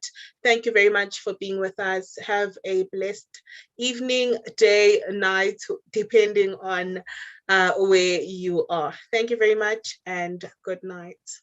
Bayete. Bayete. Thank you so much. Thank you. Beautiful. Bayete. Yeah. One Africa. One Africa.